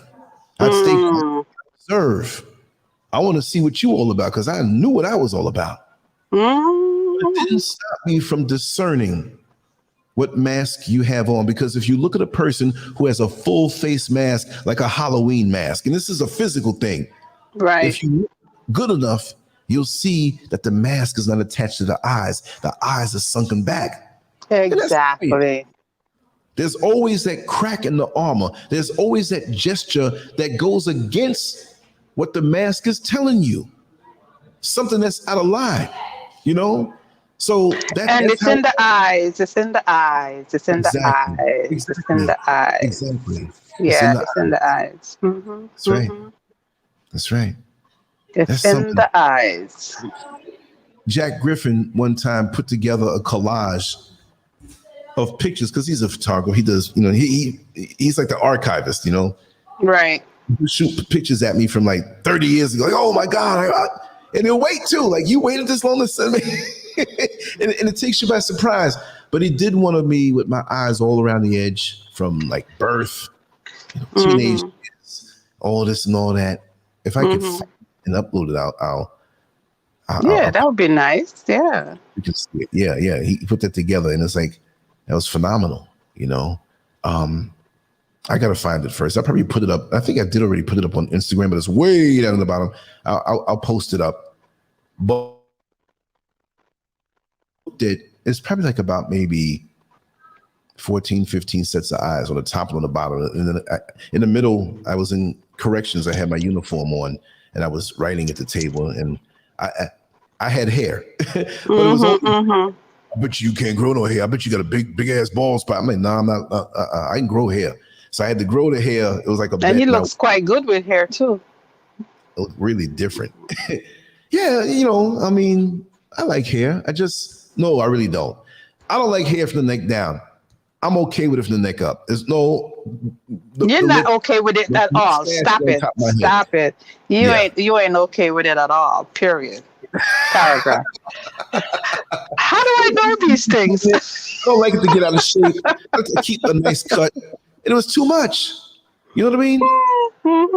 I had this Bentley for a year already. The maintenance costs are just too much. Just give me that Toyota right there. Shave it off. Right? Yeah. No. It's for that. It's like, I'm like Einstein. I'm not trying to compare myself to some crazy white man. But he would wear or have a certain amount of the same outfit. So he didn't have to choose between what color he was. Right. I'm that guy. Like, I gave away all my clothes most of my clothes before I came out here. And I'm going to rebuild a really nice wardrobe for the future with presentations and stuff. I throw on a t-shirt and do a video, but I want to really have a nice wardrobe. It will be African style stuff, but it's not going to look just like a dashiki. It's going to be a blend of different influences. So I will wear slacks and we'll wear shoes and have different tops and have different things. Man, what a look that's going to be. What a look. People won't recognize you. I found some places out here where they do some customized stuff that's not expensive. It'll take time, buy a little piece here, let a year go by and have all these pieces. And it's like dang, a year. The whole imagery and everything. But for me, I'm not really into that. But all I want you to do, this is all I want you to do, is get back another pair of those shoes. That's it. When I'm wearing them, like, what does he have on? Listen. But not in a bad way. They're looking like I know. Get back a pair of those shoes. I don't know. Find a website. Do it today. Because you've already messed up that one. Yeah. I'm wearing those. I've been running those bad, but they're so daggone comfortable. It's like being bare. But they look, they look really good, guys. I'm not crazy, guys. If you see the shoes I'm talking about and you see them on Brother Lance's feet, he wrecked the shoes, but he needs to get back another pair. Couple of pairs, as a matter of fact. Yeah, because they have different colors too, right? So, and from that company, I ordered. I think I ordered them last year, and they came in late. Like they should have been there quick, but I forgot what country they came from. But I'm always scared to order shoes like that because what if it doesn't fit right? Right. Give me another size. Which exactly. And that same company, I have another 3 pairs. Not those, but different thing where you lace them up. This you just put your foot in, but it's magical. I never felt so connected to a pair of shoes like that because I'm not a person who I try to deal with the inside. The superficial was cool, but I got this outfit and I got that out. I used to be like that, like 22, 23, 21. When I was doing those other little crazy things there, dancing and stuff, and you had to have larger than life outfits. You couldn't just look like the guy that people would see all the time. So you had things to accentuate when you already have a good build. I was training, put a little shoulder pad here on this one. makes your shoulders look wider. It's not fake, because when things come off, it's like, man, this guy really, your skin, how you take care of yourself, everything, every aspect. So you had to amp it up, little MSG, which I don't suggest in real life, but just amp up the flavor of who you are. And Right. if you're performing, that's what it is. So, I understand that. But since I went, I'm not going to call it a phase, but I took that to a whole other level. It doesn't really intrigue me as much. So now I'm just an old guy throwing some shorts and t-shirts. I'm content that way, but I do understand that doing this. Reese wants to know, where can we go to see those shoes? He wrecked them, Reese. He wrecked them. So, Yeah. No, you don't want to see him now. It's like a old Mustang that you loved, and now it's like sitting on crates in the parking lot, right? I'm gonna get a lot of things I'm gonna order soon. Okay. Seriously. Okay. It's all converging, and it's gonna be at the right time, because we have the other things. So it's not like I'm gonna have all pistons firing except one. Like, Brother Man done amplified all aspects of his game, but you need to get a wardrobe, man. Them t-shirts ain't true. Right. I had a nice wardrobe based basically a lot of European looking things. That's what I wanted to get rid of it. Okay. You know what I mean? And first of all, I don't like shirts with collars. If I had to wear one, I'm not in that position anymore. I don't have to do that. So I got rid of a lot of nice shirts. Right. So you got to get some Nehru collar shirts. Yeah. I like the V-neck. I like with a small collar, like little Oriental Asian looking collar, like that. But it doesn't have to, because you have that over here. You understand? Right. They're not Asian. They get their stuff from us. But I see some really stunning outfits here that I said, man, this is nice. And it has a Afrocentric flair to it. It has an African flair to it without being too much. You know what I mean? Like the person who comes over, and they're a black person from America. Some people would say African American. Right. And they come here and all they want to do is wear dashikis, and all they want to do is, the people here don't do that like that. They have their tribal and traditional wear, but they just wear clothes. Right. I don't want to be that guy, but if I do wear something like that, it's going to be dope. All right. I'm going to represent. Okay. I'll make sure. I got to do it right. I'm not going to present something, whether it's graphics or doing a show or you get this equipment or whatever. It's got to be done right. Artwork has got to be detailed. It's got to be right. Okay. Got to be right. So I'm trusting you. It won't be a mask. It'll be me. It'll be effortless. I don't need it. I don't need anything that many people use as crutches. I am who I am. And I have to say that I'm just so content in what I've become. There's a couple of rules in the bed, on the bed that I have to straighten out. We all do. And you look around, we'll come back. None of us are perfect, but I'm really happy with myself right now. Right. I'm really happy with myself. And there were times when, not that I was unhappy with myself, but I knew that I wasn't where I was supposed to be. Not from a superficial level or how the world sees me, but how I see myself. Right. Very important that we love ourselves and we cater to ourselves, and we do what we need to do to maintain ourselves.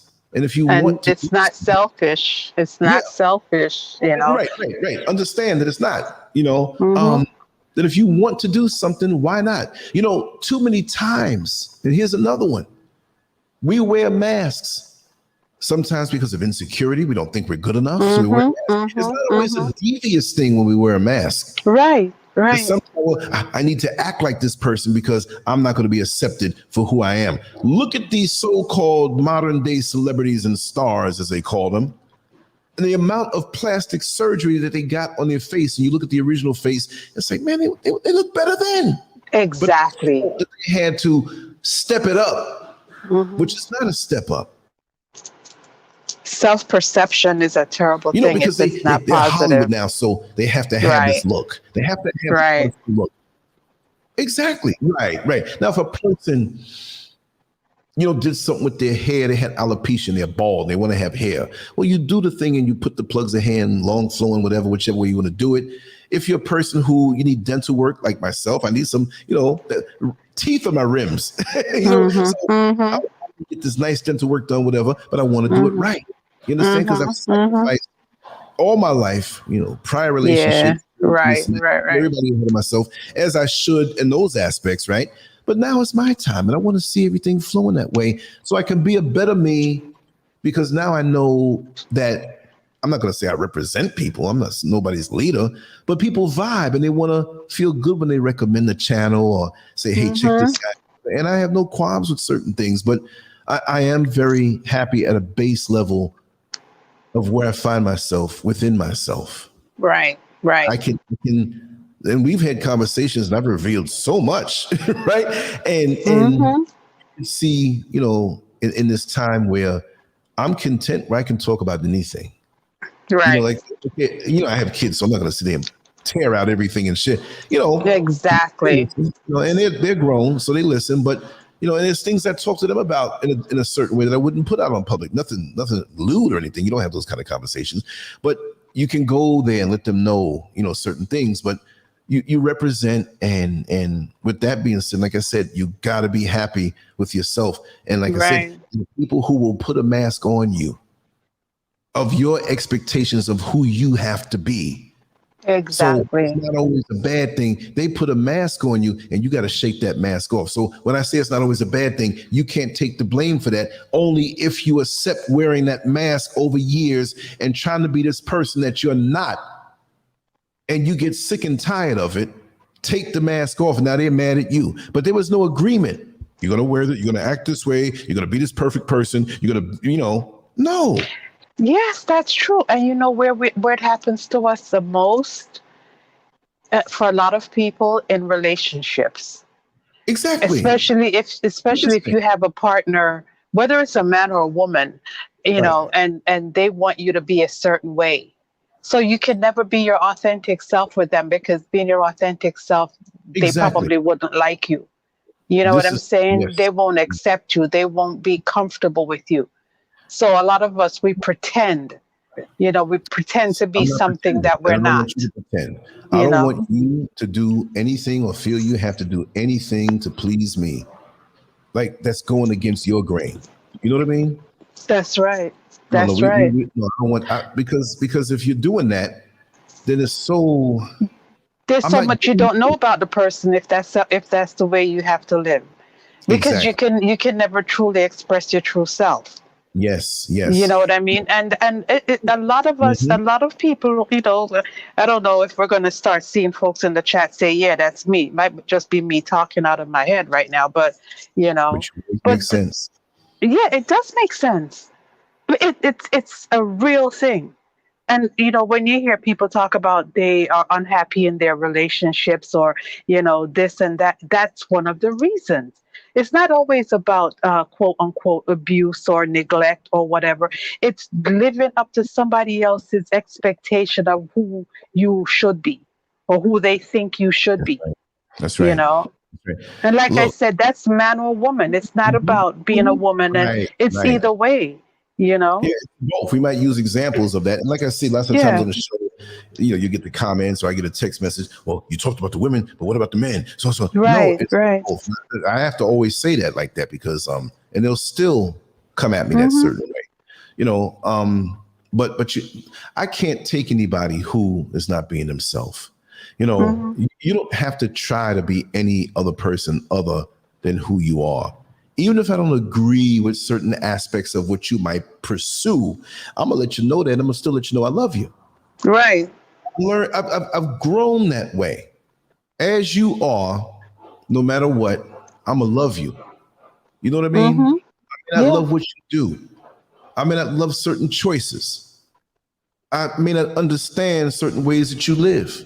Right. If that's what you say you are, I'm going to take you on face value. Although if I see something beyond that, whatever, I don't want you uncomfortable around me. I don't want you feeling as though you have to live to some certain standard because you got me in your head as being that guy. I'm not that guy. I got struggles like anybody else. I got trials and tribulations like anyone else. I've just mastered them to a point that when I shift gears, you don't feel or hear the shifting of that transmission. I've learned how to Exactly. anticipate things. I've learned how to pace myself. I've learned not to come down on myself from past transgressions. That's why I can talk about things, and people may think of me this way and that way. It doesn't matter because I'm comfortable with myself. And if you have the luxury of the deathbed, like we said before, that'll be a smooth transition when you've made peace with yourself. We work so hard all of our lives to make peace with other people that don't want to accept us as we are, but we're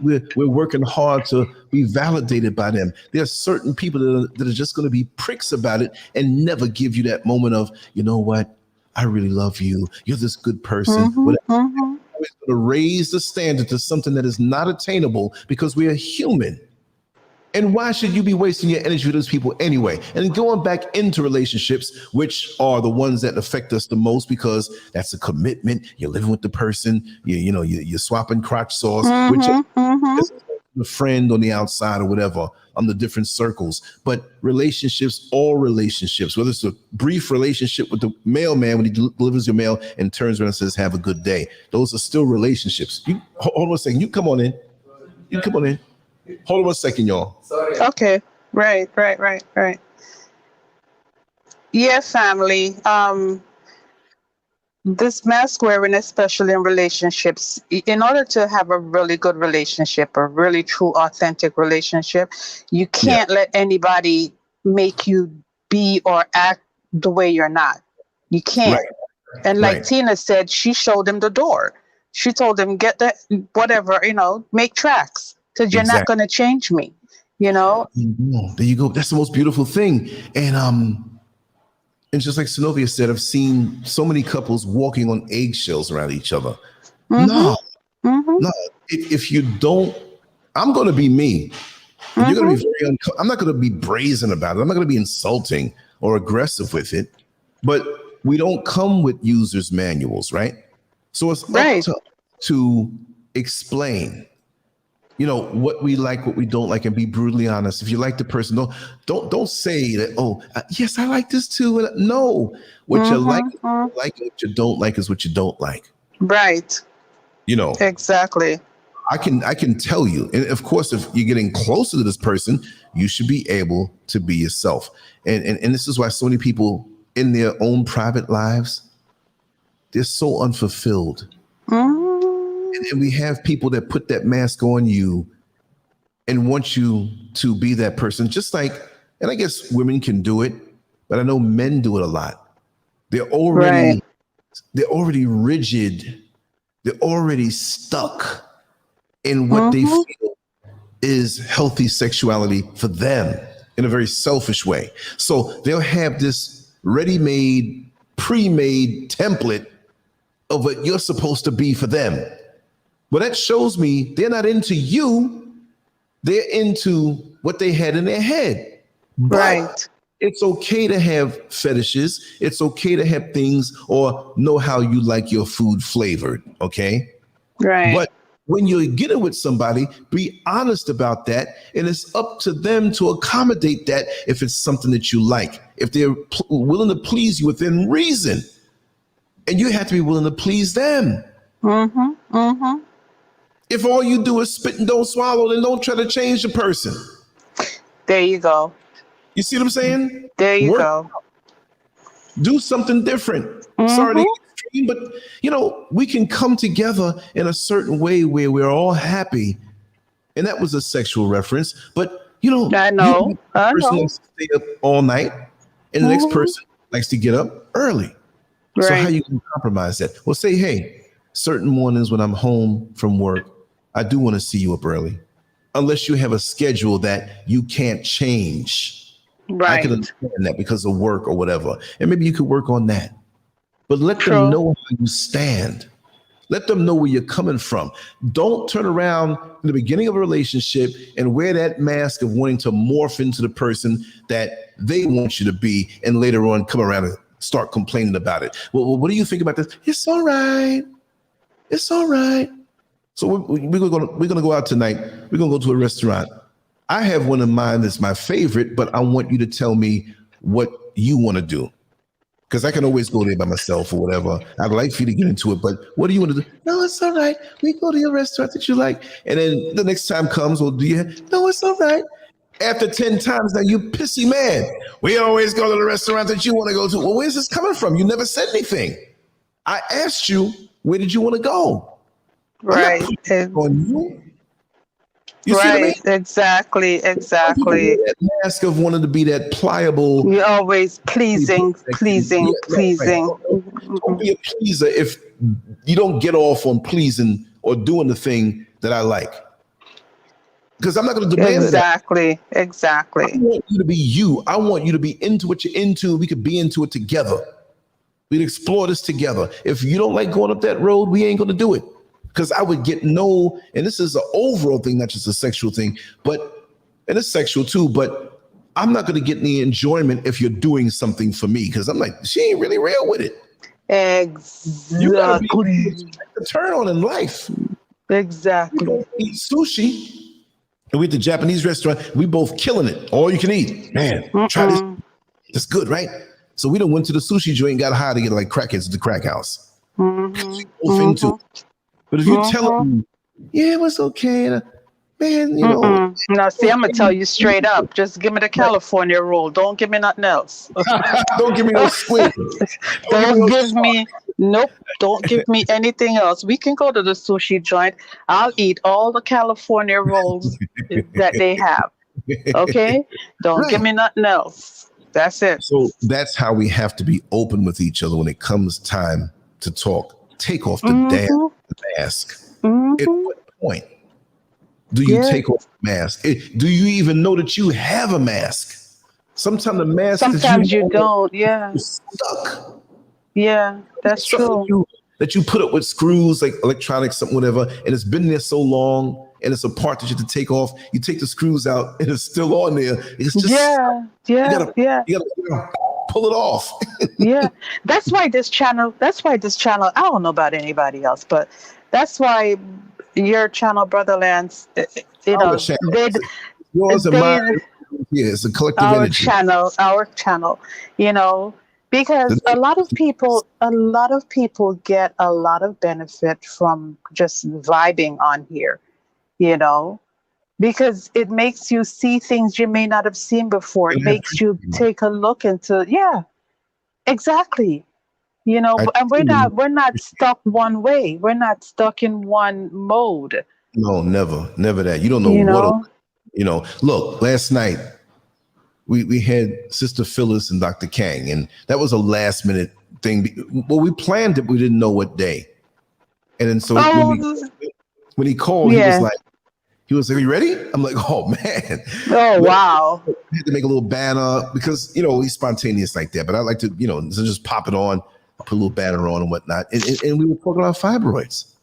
I didn't know a little bit about fibroids. I was surprised. But you did awesome because I was so caught up in what the young lady was saying, Sister Phyllis. And the fact that it's it can be emotional and it can be spiritual as opposed to just being a physical manifestation in your body. I didn't even know what to ask her. I was just like, oh, shit. Well, you know what it is, though? You know what it is?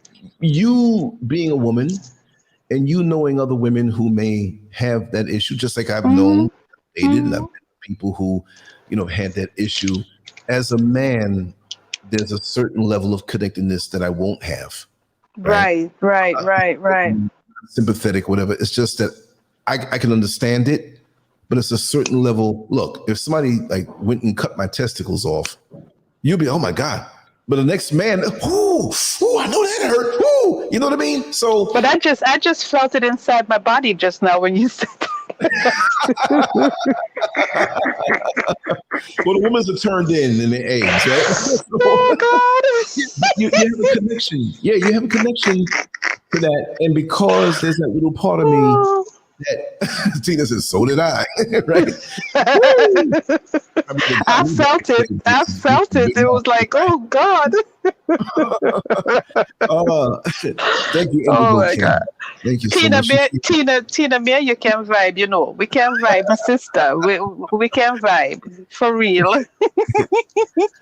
Yes. Well, Oh I like to see gosh. that. I like to see information and the funny stuff and the serious stuff and the whatever. Because like I said, we did not Mm-hmm. script this show. We just put the title up and we know kind of where we're gonna flow, and it shoots from the hip. But like I was Mm. saying before, don't do yourself that disservice and allow somebody else to put a mask on you. Just the same way you're doing yourself a disservice by wearing the mask. And for those who wear the mask, you're not going to get the person, if it's a relationship, to really love you for you. That mask Right, is the right. emotional condom that keeps you from merging together, from absorbing each other. That mask. Rich Rules, thank Rich Rules, thank you you. so much, brother.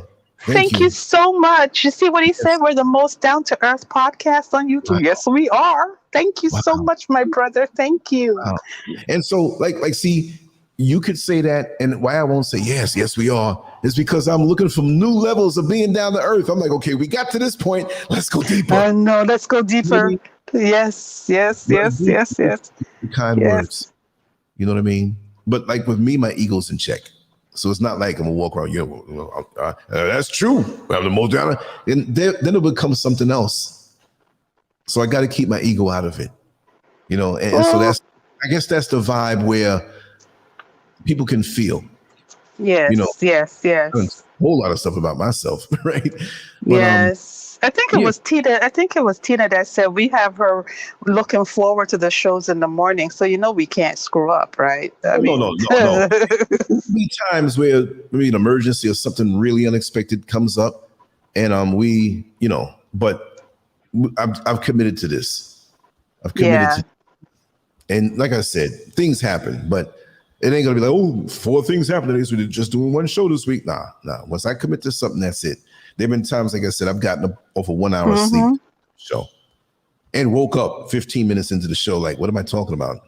And I look in the chat room, man, that's good. Preach. What was I talking about? But they got them like I that. know, I know, I No, know. I know what I'm saying.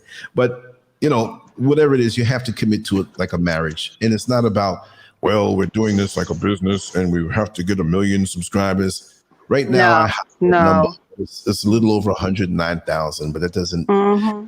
It's way more than that. Queen Queen Murat, once again, I love what? you too. We're gonna stay Oh, focused, love and support. We take it serious, thank you, thank and I'm you. humble. I'm humble. Even though I Yes, talk trashy sometimes, I'm humbled, and you could sense that it's not like when we talk, there's nothing hidden. right. Like, well, what did he really want to talk about? No, we're gonna flow Mm-mm. decent, in and out, whatever. Use different Right, analogies, and right. just it is really, and I have to say it truly, it's really no stress on me at all because I am being myself.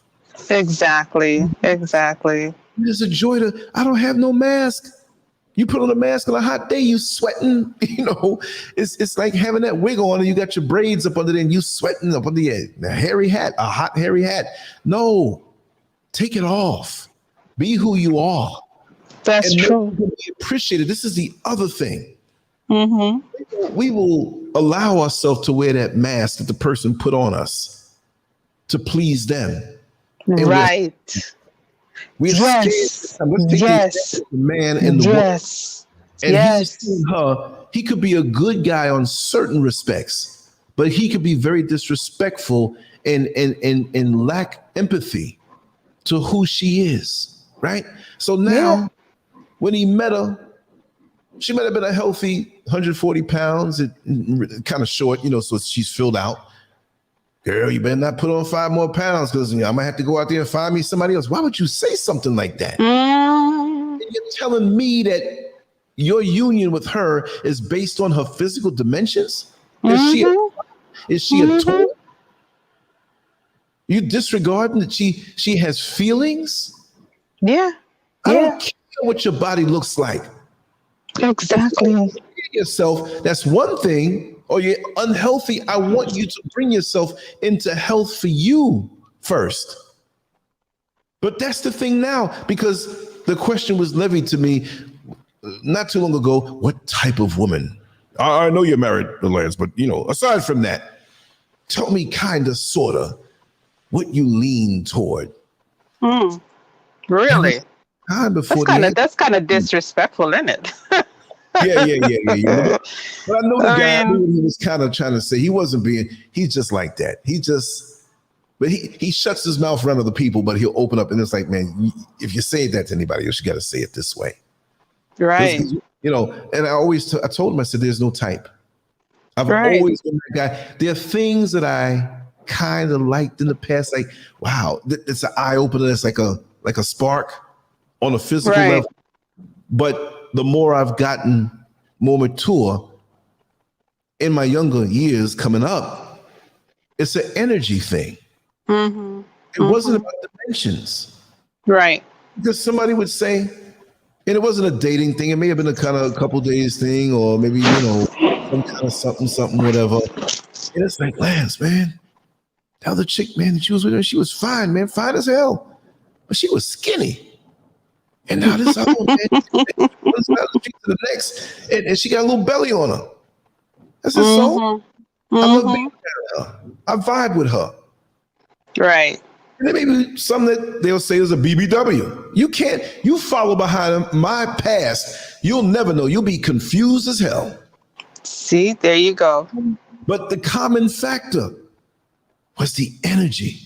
Right. People don't understand that. So now you run from one woman that had these physical dimensions and this type, and we do gravitate. And where do we get that from? I mean, isn't that a European way of thinking? That's a European programming. Yes. Because in Africa, I mean, a lot of the countries over there, listen, if you're not a big woman, you're not saying anything. Exactly. Because being a big woman was a status symbol. Yes. You know what I'm saying? So they love that. Exactly. So we have to get that. We have to exactly. So you know what? We have to get back to recognizing that our true beauty is not the beauty that has been forced upon us. We all start out, for the most part, looking the same exact way. You know what I'm saying? Yeah. I mean, you have children who are overfed, especially over here. Let's not even talk about over here. Let's talk about African women, right? We all start out a certain way. We're going to have the flat stomach. We're going to have the nice round booty, unless your physiology just happens to be something different, right? We're going to have the perky breasts. We're going to have the nice little waistline. All of those things are, for the most part, standard, right? But when you start having children, when you start maturing, you have to be able to accept yourself. And I'm preaching to myself right now. Okay, so don't even think I've gotten there yet. I haven't. But we have to learn to appreciate ourselves at every stage of life and development, or whatever it happens to be. That's right. And recognize that your size has not a damn thing to do with who you are. Exactly. Nothing. And nothing. Anything, like I'll see women say, yeah, I want to wear that dress. I want to drop some weight. Your body is not made to order that way. And you could, but understand that what usually follows is like, when I get in that dress, I'm going to be sexy. Well, why can't you be sexy now? Sexy is an energy. See? Right. Exactly, Shelley. Yeah. It is an energy. I've known women who were technically not slobs, but they were just Rubenesque and BBWs, whatever. Sexy as hell. They're not, the little belly they got, they don't care, because the other parts of them, physically and on the inside, emotionally, and their self-acceptance and their confidence blows my mind. Right. You don't see that. Wow, this woman is beautiful. She's sexy. The worst thing is to see somebody who, by European standards, not European standards, where they I'm not knocking the makeup, right? But let's just say they got the makeup right, so the face is perfect, which to me, the perfect face doesn't have to have makeup. If you'll put a little gloss, a little eyeliner or something like that. But I don't care if there's a discoloration on the skin that may have been something from childhood or a birthmark or something. Don't hide that. I don't care if on certain parts of your body you have stretch marks. You've had children. What the hell? Even if you didn't. But for the most part. Yeah, because you can gain and lose weight and get stretch marks just like that. Exactly. So for the most part, when you see these ads or when you see these models or these actresses, they done put on makeup, they got the lighting right, and long after they did the photo shoot, you got people working on those things like they operating on the body. Okay, remove this pimple and change the color here. So, and after a while, they got this look that's so fake, but it looks perfect. So we think we're getting into Hollywood. Look, I have seen, and I'm gonna say it this way: men and women that literally look perfect here. Now, no homo with the men. I'm just saying, they don't even know. Their bodies are in shape, faces lean, neck thick and strong from eating good, clean food. I observe these things. Right. These people got strength that they don't even know that they really have. True. Right?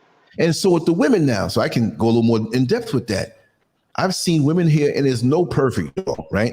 But I have seen women here who you can just snatch, I wouldn't say snatch off the street, I'm just saying as a figure of speech. You can snatch them off the street as they are. Put them in a certain outfit and start firing off some pictures, and you're like, who the hell is this supermodel? Exactly. And this is the creative side of me. And I'm not going to approach anybody. Like, I've seen women here that I do want to do photo shoots with them as I get into photography, but I got to have my little cards made. I can't just walk up and say, oh, this is what I do.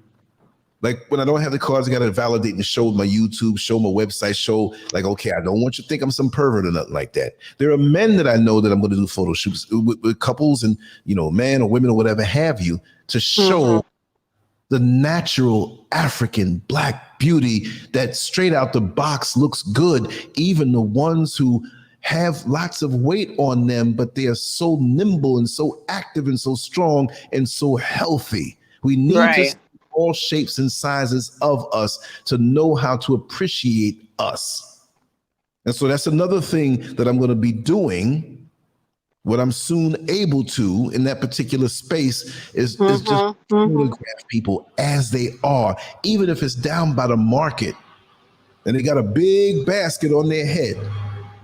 Their necks are so strong. Exactly. Face so neat. The complexion in the sun constantly. And the posture that they have and the way they walk upright with 50 pounds of stuff on their head. Right. 110, 120 pounds. See? And they don't know what they have. There may be a discoloration here or whatever. Some of the girls may have like a, you know how with Nigerian folks, the tribal stuff, you see it more the there. Marks, some of them here. And also you see like certain tattoos on the face. Right. Like right by the eye. But out in America, that means like, you got one teardrop? Oh, yeah, I got a body. You got two teardrops? Yeah, I got two bodies. You got dudes out there that put 3 teardrops and don't have no bodies. They didn't kill nobody, but they want to look tough. But here it's not about that. Here it's not about that. So I want to capture that aspect of it too really great. Even randomly, not sneaking nobody, but just stop and focus and say, hey, so I want to get these cards made. I want to get regular cards. I want to get those special cards made that I want for the special situations that really tell a person like this guy, he's doing what he's doing. So it's not just YouTube videos. It's not just sketching. It's not just, I want to right now having the time to be able to go in all facets and be able to go out and just capture and bring it back and share on so many different levels, the journey. You see what I mean? And that's what I say. I thank everybody here because if you're vibing here with us, it has given me life in a certain lane. I mean, I already have life. I already have a full life, but it has given me, this is the icing on the cake. And I thank the creator, the one who made me, whichever way you want to call it, to bring me to this place, to arrive at this point in my life.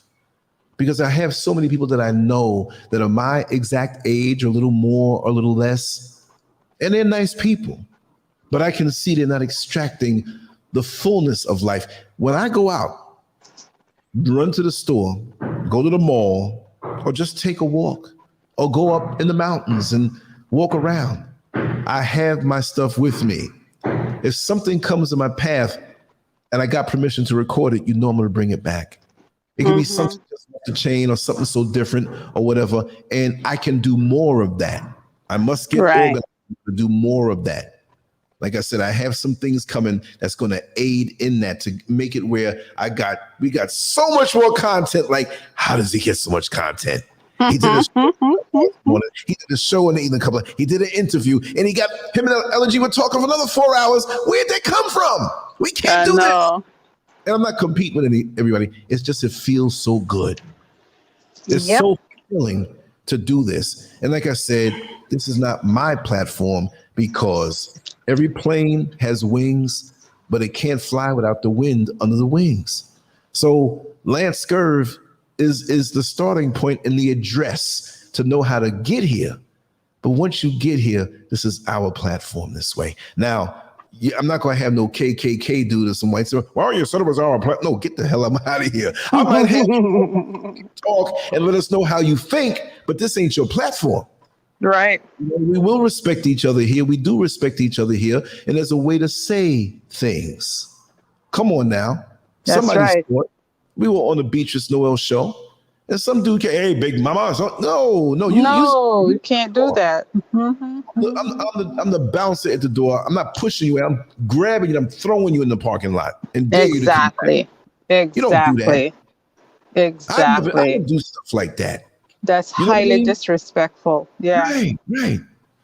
You know, and we can disagree in the chat room, or even with each other, or say, well, you know, my take on this is so and so and so and so. But as long as it's presented correctly, respect. Exactly. That's all it is. I want you to feel relaxed here. And if you want to reveal something, reveal it. But I'm not going to have anybody come and disrespect you because Lance, I'm 500 pounds or something. I'm not going to disrespect you. 3 years from now, I might be 500 pounds and you might have lost the weight. You know what I mean? So ain't that the truth? Ain't that the truth? Yes, indeed. We're all in a state of flux and change. I'll be the one what you weighed bodybuilding this morning, afternoon.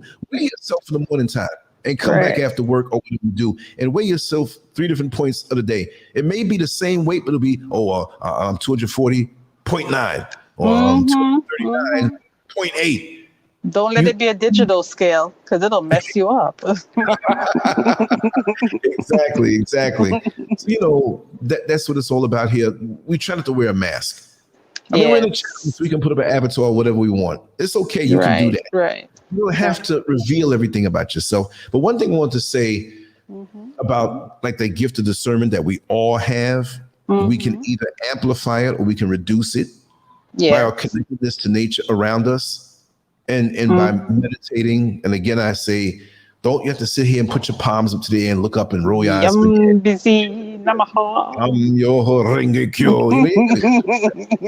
You say that so well. You've memorized that, haven't you? There's a story behind it. I'm not going to tell it. Oh, it's a real funny one, right? Oh, tomorrow night. Yeah. I'm going to do this, and you have to say that. But if you stop saying it, I'm going to stop too. I was a Nam Yoho Renge Kyoan brother that night. Anyway. You are a mess. I didn't say anything. See, you thought something. You are a mess. You are a mess. So at the end, I was totally.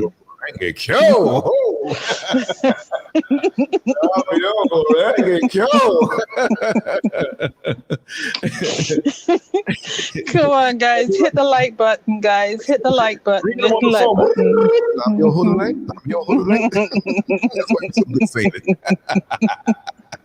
See, there's a way to say things without saying it. That's the best way. Oh God.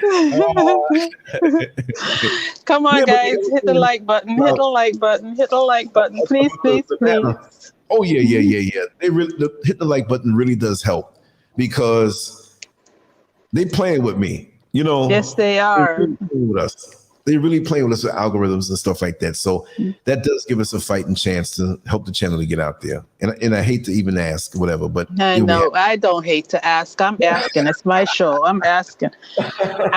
You see how bold I've gotten, Brother Lance? You see, I've taken off one of my masks. I've taken off one of my masks.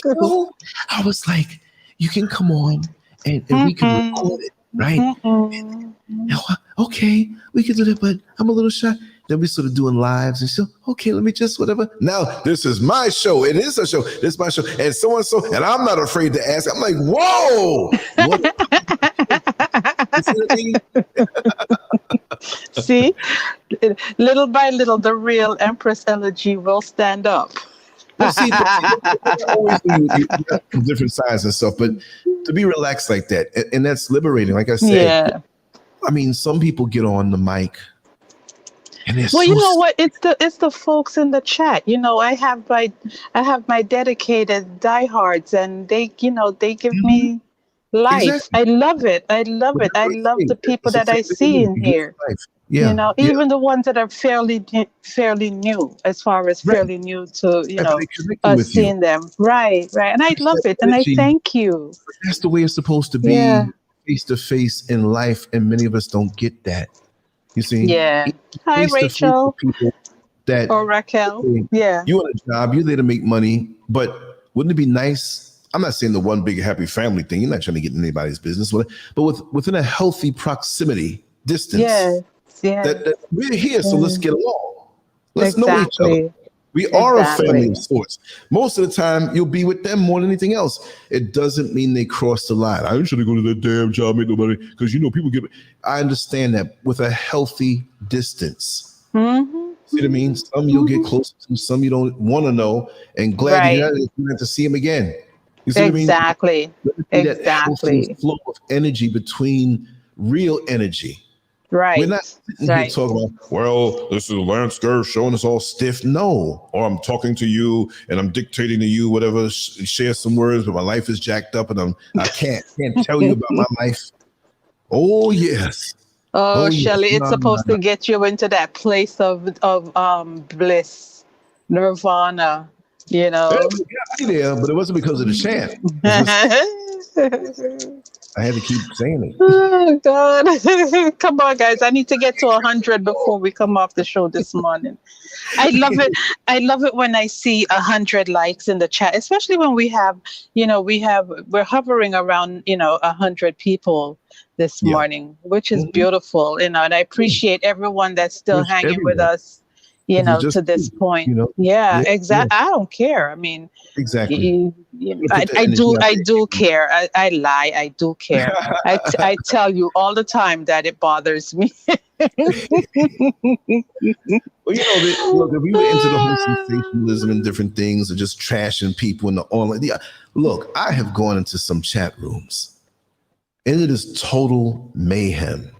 Yeah. As soon as the live streams, even before the live stream started, because you can come into a show before it actually starts.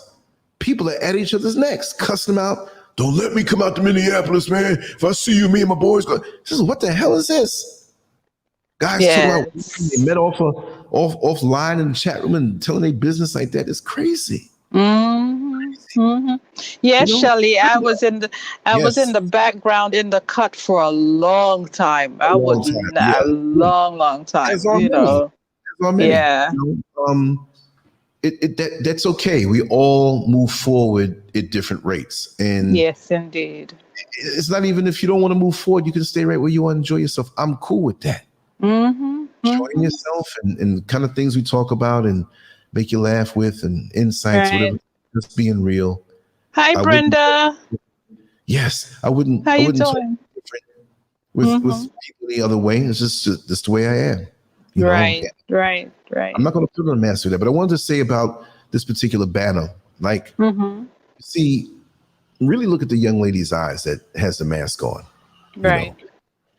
And for me, a photo can tell me so much. We all can be evil. We all can be nice. We all can be sheepish. We all can be bold. We all have the same opportunity to have different gears in our day, as we do need dealing with the outside world. But when I look in her eyes, I don't see anybody evil. I see someone who, in the eyes and the energy through that photo, I see a person who's not stupid. You ain't gonna rip her off, but she has a heart when it's necessary. Right.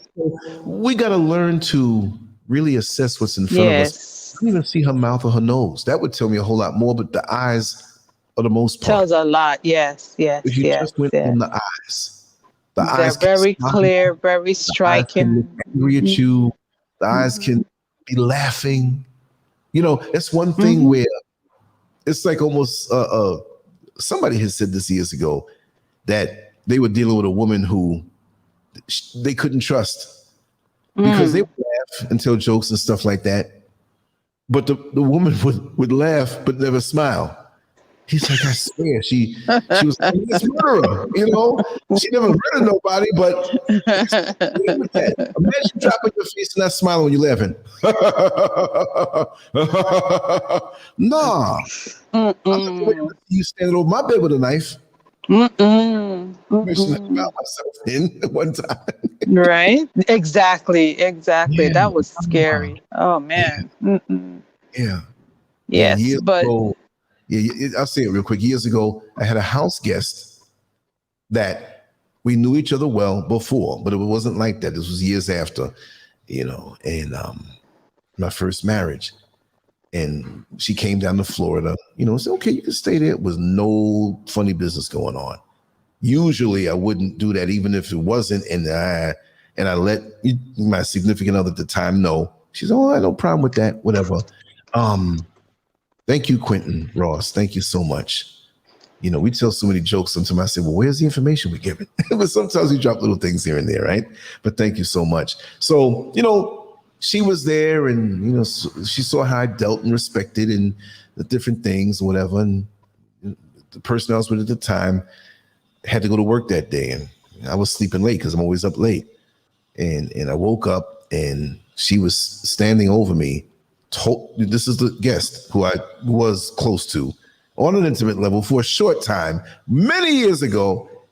She had no clothes on and one of my longest kitchen knives in her hand, crying. Jesus. And some old, if I can't have you, nobody else will. Nobody else can. Ain't that some shit? Ain't that some shit? Like, who the hell are you and what makes you so special? I mean, really. In the present time, at that particular time, I'm being friendly with you. But you saw how I got along at home at that time before, things really got bad. But you saw, oh, you really turned into this person. Oh my God, I always knew it and I want that for myself. I had, and I'll finish it up. I'll say it real quick because it's a longer story. But she's standing over me and I was in a very vulnerable position because I was in the same physical state of disrobing that she was in. And she's like, I was standing here and I remember how you touched me and I remember how you made me feel so secure and you're always gentle, you're always so kind. Are you a fault, Are you a fault? You shouldn't make her come in at your house. That shouldn't happen. That shouldn't happen. Yeah, I know. But it wasn't like, when you come over and the coast is clear, No, it wasn't even on that. And she really put out a mask. She put on a mask that showed that no, and played it too. Like, no, I can go to the and I wasn't pushing her to come there. I said, well, if you need to, whatever, how your money's running or whatever.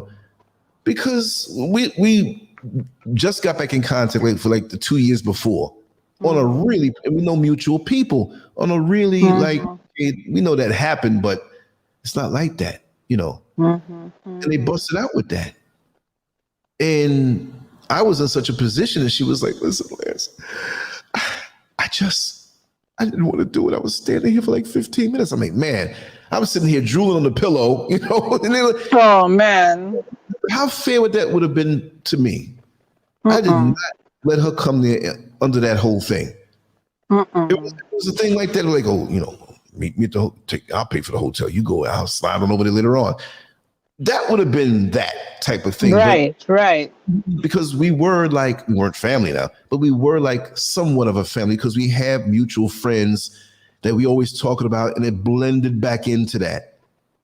So when I first met her, those things happened, and we realized that we knew so many people together that it turned into something else, and that's what it was. She even dated other people. Come on now.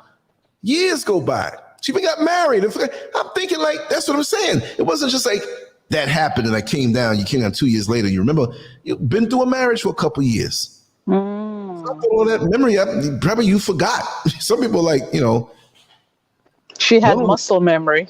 Yeah, I'm telling you, a whole lot of JJ muscle memories and whatnot, right?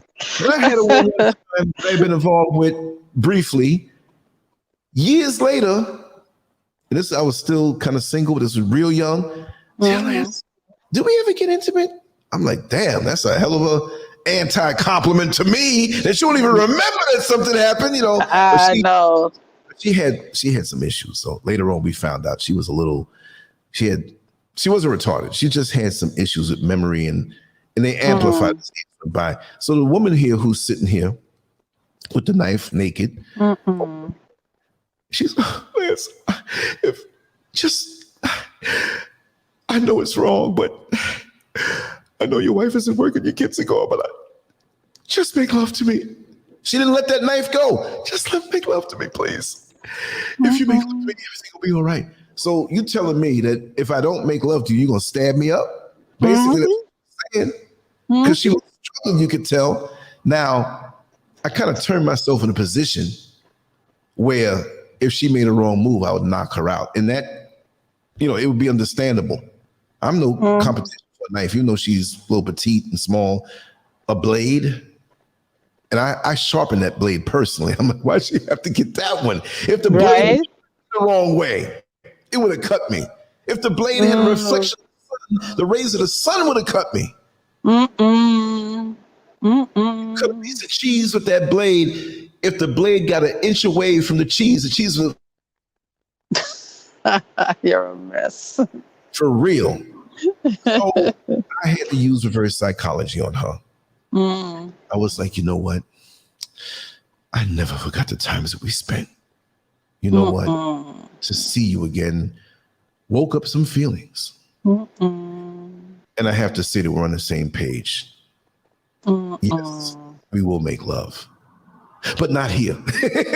Do this smart. We don't want any drama, and I want to be able to focus at the task at hand. Yes, yes. So she dropped the knife. Hug me. We in my bedroom. I ain't hugging you naked. I ain't trying to make parts connect just on a brief level. I made you knife and put away on the other side of the room. I said, listen, get your stuff packed, and we're going to get you a room. Not that I don't want you here, but we have to be free with each other. Yes, I'm glad you was. And she packed them things so quick. Got to the car, got to the hotel room way on the other side of town. Lance, isn't it a bit far from the house? Discretion is a must. I want to be able to be free. If I need to kiss you in the parking lot, to be free. Drove all the way, and she didn't know Orlando like that. Come like when I got rid of my cat. I'm sorry, any cat lovers in there. Oh, that's bad. You saying that? You took them and they didn't know. It wasn't me. It wasn't me. It wasn't me. It was my dad, but he did.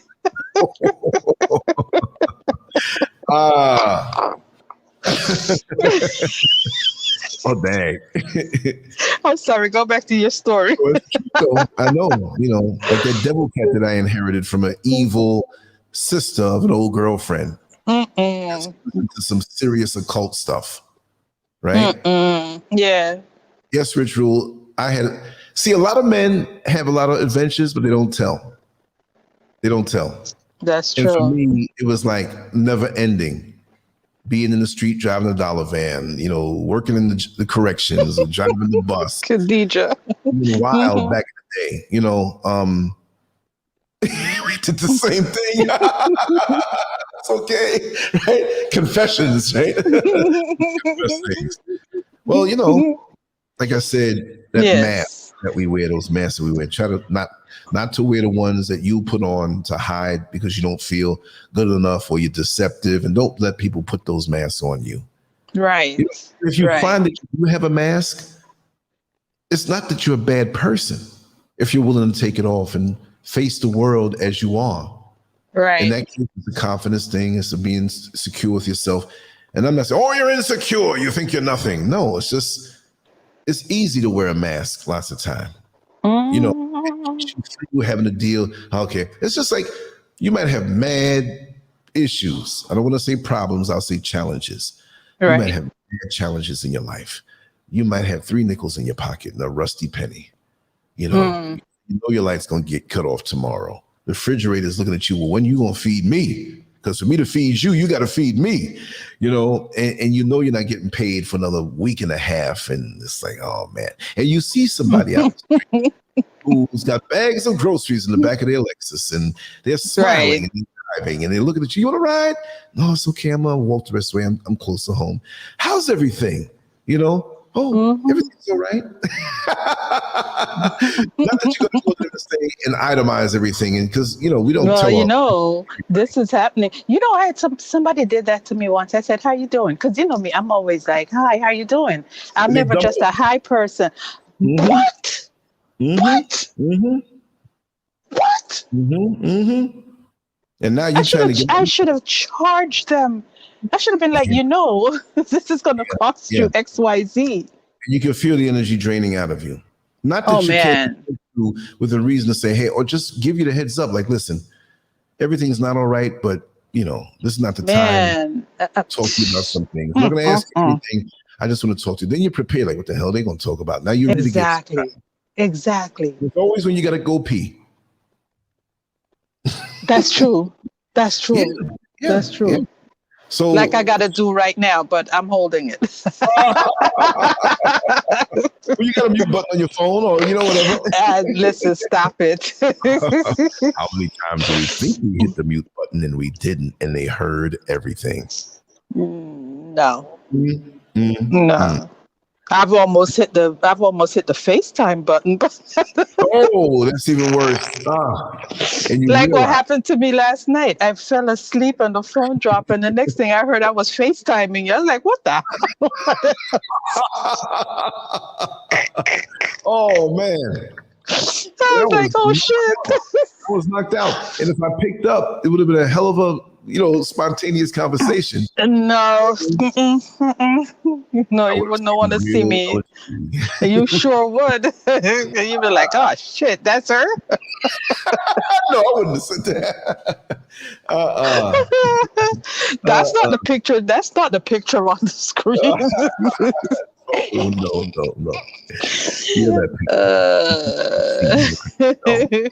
I know, Melissa, and I don't usually do TMIs on myself, but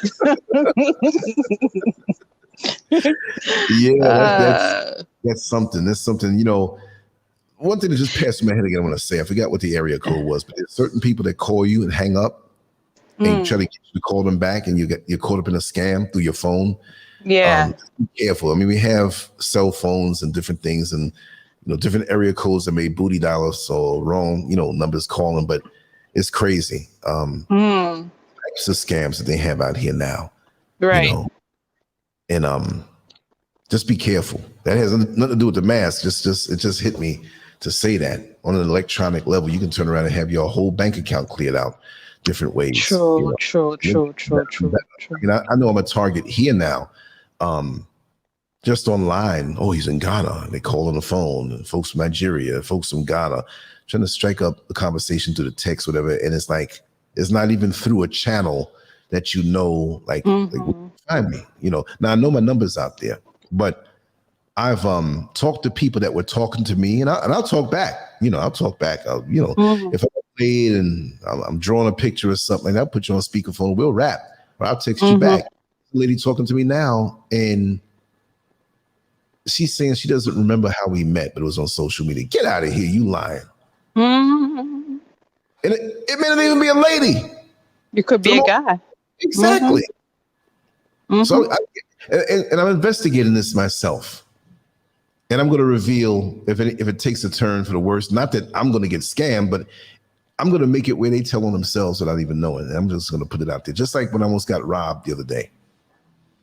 Right. I saw it Exactly. happen, but I knew how to exit the situation and not, be a victim, which they would have found out that they would have been a victim. Whoever I got my Exactly. That would have been a painful experience. Yeah. No, let me tell you about that. I got stories for everything, right? They used to have radio scanners because he says, remember the cordless phones, how they would sometimes catch other people's calls? Of course they did. Because back in the day, old grandma, thank you so much. Thank you so much. Yes, back in the day, it was, if I can remember, 46 megahertz and 49 megahertz. Melissa, when you said what happened, with the attempted robbery, I'm just snatching my stuff. I'll tell it real quick because I told the other show. Maybe you didn't hear it. I'll be right back. Okay, I was at the Accra Mall, and I had another appointment that was beyond the Accra Mall that I had to go to. So I went to that one, and since we did that after the show, I had time. It's not like I did it early in my run. Oh, I got to hurry back to get over here, which is noon for me and 8 o'clock for the East Coast in America. Well, I did this run after so I could take my time. And I was looking to get a tabletop modem. And I got the tabletop modem because I have a small little pocket size modem, wireless, that I run everything from. But I hear that the other tabletop is a lot stronger. So I went and got that. So evidently, for me to have that little bag, and you know what it was MTN, which is a company out here that handles internet and stuff and phones. Well, I'm American looking. I got this big yellow bag with a brand new modem in it and a couple of other bags. And so I had called a Bolt, which is like Uber, Bolt. I like them better than Uber, right? So I called him. The guy said, listen, I'm coming from the airport. I said, no problem. Take your time. I'm enjoying myself here, watching the sights. And so I'm standing not on ground level. There's a couple of steps to go up to another level before you hit other steps to go up higher where the mall is. So I was on this one level by the parking lot looking out at a busy street. So there was a young lady, I'd say in her late 20s. She came up to me slim, nice looking, but she looked shabby. She's beautiful looking young lady, but her spirit was off. There's nothing beautiful about her spirit, I can tell. So she walked up to me. She had a child on her back. They do that here. They don't keep them on the front facing. They keep them on the back facing them. And that's kind of dangerous on their neck. But she says, oh, I need money.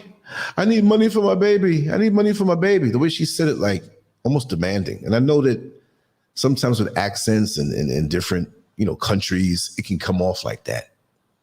And so in that particular area of the mall parking lot, there are a bunch of kids out there that say like 10 kids, 5 kids that look dirty.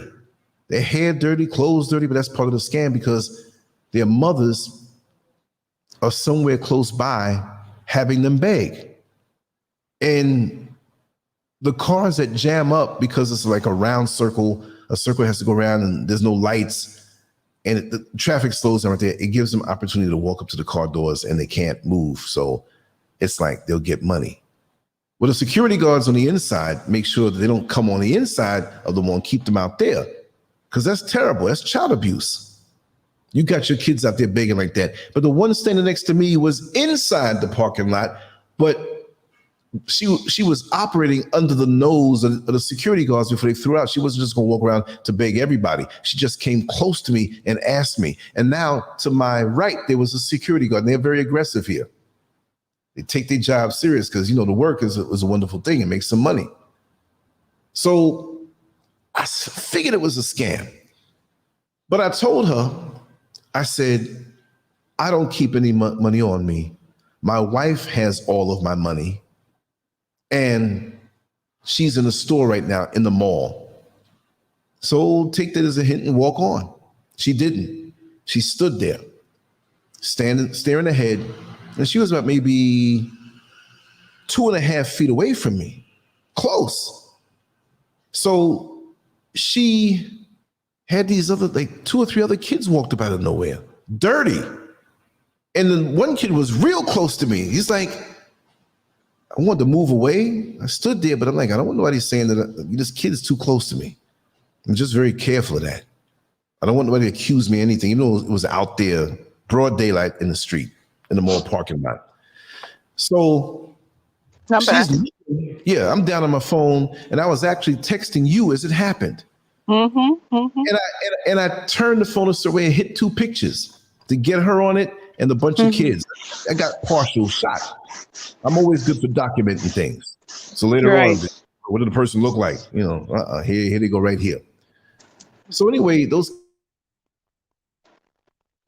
kids got close up, but she was watching my every move, and I was in my phone texting you, and she was watching that, but I was watching her. See? Right. So when she motioned to these guys behind me, I'm like, I didn't realize they were there. These 2 big burly dudes, very strong looking, very muscular. And they were standing 2 feet, maybe 2.5 feet behind me, and they were with her. And somehow, some way, they scoped me out. And when I think about it now, even from yesterday, I didn't realize it, but when I left one part of the mall, I didn't go through the inside. You have to come outside and walk around. I went into the ATM, and I took out enough to buy what I had to buy and top off my internet. I was trying to do a conversion, right? But it wasn't $1 million, but it was like, you just took out a good sizable amount of money. Because, like I said, I wanted to get this thing to make the shows better. So did they see me when I did that? That's a good question. You know, that's the question. And I went in and got the modem and came out. Why me? Just random? No. I was thinking, these guys think I'm really a victim? But I knew what it was because she was motioning to them to go ahead, go ahead. They wanted to snatch the bag. Or snatch the bag I had. My camera bag I had on me too now. You know, it's the smallest one, where it's compact, but it's enough to get good video, the microphones, the wires, the little, not even the long tripod, but a little short handheld thing. Just if I run into an opportunity, I keep that with me all the time. So they must have known, like, he's a tourist, which I'm not. He's here, we can snatch something, he's got money, whatever. So I just quietly picked up those bags and walked down the steps over to a wall that had like this little beam coming out. So I put the stuff down there and put myself in that corner. And they were sitting there like, dag, we missed it. See? So I'm looking at them, and I'm looking at them with a smirk. So the young lady looking at them kind of mad, real quick, looked at them, and he walked off. And she kept looking at me. You see what I mean? Yeah. So like the rodent who got away from the deadly poisonous snake and didn't know it. But I knew it. But I knew that she was standing next to me. If I was going to try to run after them, I would have had to knock her and the kids down, and she depended on my sense of decency. I know that much. True. You see, she could sense that. She would have known how indecent you can be. I would have seen her roll up. And they would have saw a fat man run that day. Oh my God. They would have saw a fat man run that day. Yes, they would have. Oh my goodness gracious. All Pillsbury looking American, he can run that fast. He can run that fast? Damn. Yeah. Mess me up. So on the principle of that, what bothered me was I was like, do I look like a victim? I pride myself on looking like a victim. You must know, even though I can't go 15 rounds anymore, I'm going to give you hell for 3. Right. So you want to hear something weird? I have to speak it. It's really strange for me. So I have certain crystals and different things on my bed, right? I got a whole bunch of, because I mean, you know, one side of my bed belongs to all my paperwork. Sorry, guys. You know, anybody who gets, you know, they get crazed because of that. I have paper books, everything. 60 seconds. But I Hold want you on. to hear the story. Go ahead and come back. Okay. I'll be back. No, I could tell you later. I could tell you later. So, anyways, I'm back. I'm back. I'm here. you're here. I have a Oregon pendant on my bed. It broke off. It's a necklace and it broke. So I have it on the bed with a chain in a certain Hmm. spot. I got up out of bed last night and I found a pendant portion of it under where I would sleep, like it would be under me, right? And I was like, well, how the hell did this get here? I mean, there was no way for it to roll down, right? Right. I picked it up, I put it back in a spot where I have some pens and I have the chain for it and other things there. I just got up and went to the bathroom and came back. And the pendant is right where I got out of bed. I am not lying. Hand to God, I'm not Yeah. lying. Yeah. No. That's I'm true. not. I mean, It's like somebody or some entity picked it yeah. up and put it back under where I would lay down because it wasn't there when I got up. I'm not Well, lying. That's why wow. I had to speak it because it wasn't where it could Like, even roll under me. no, well, see, you're aware of that. Many people might not be aware of that, right? But you're aware of that.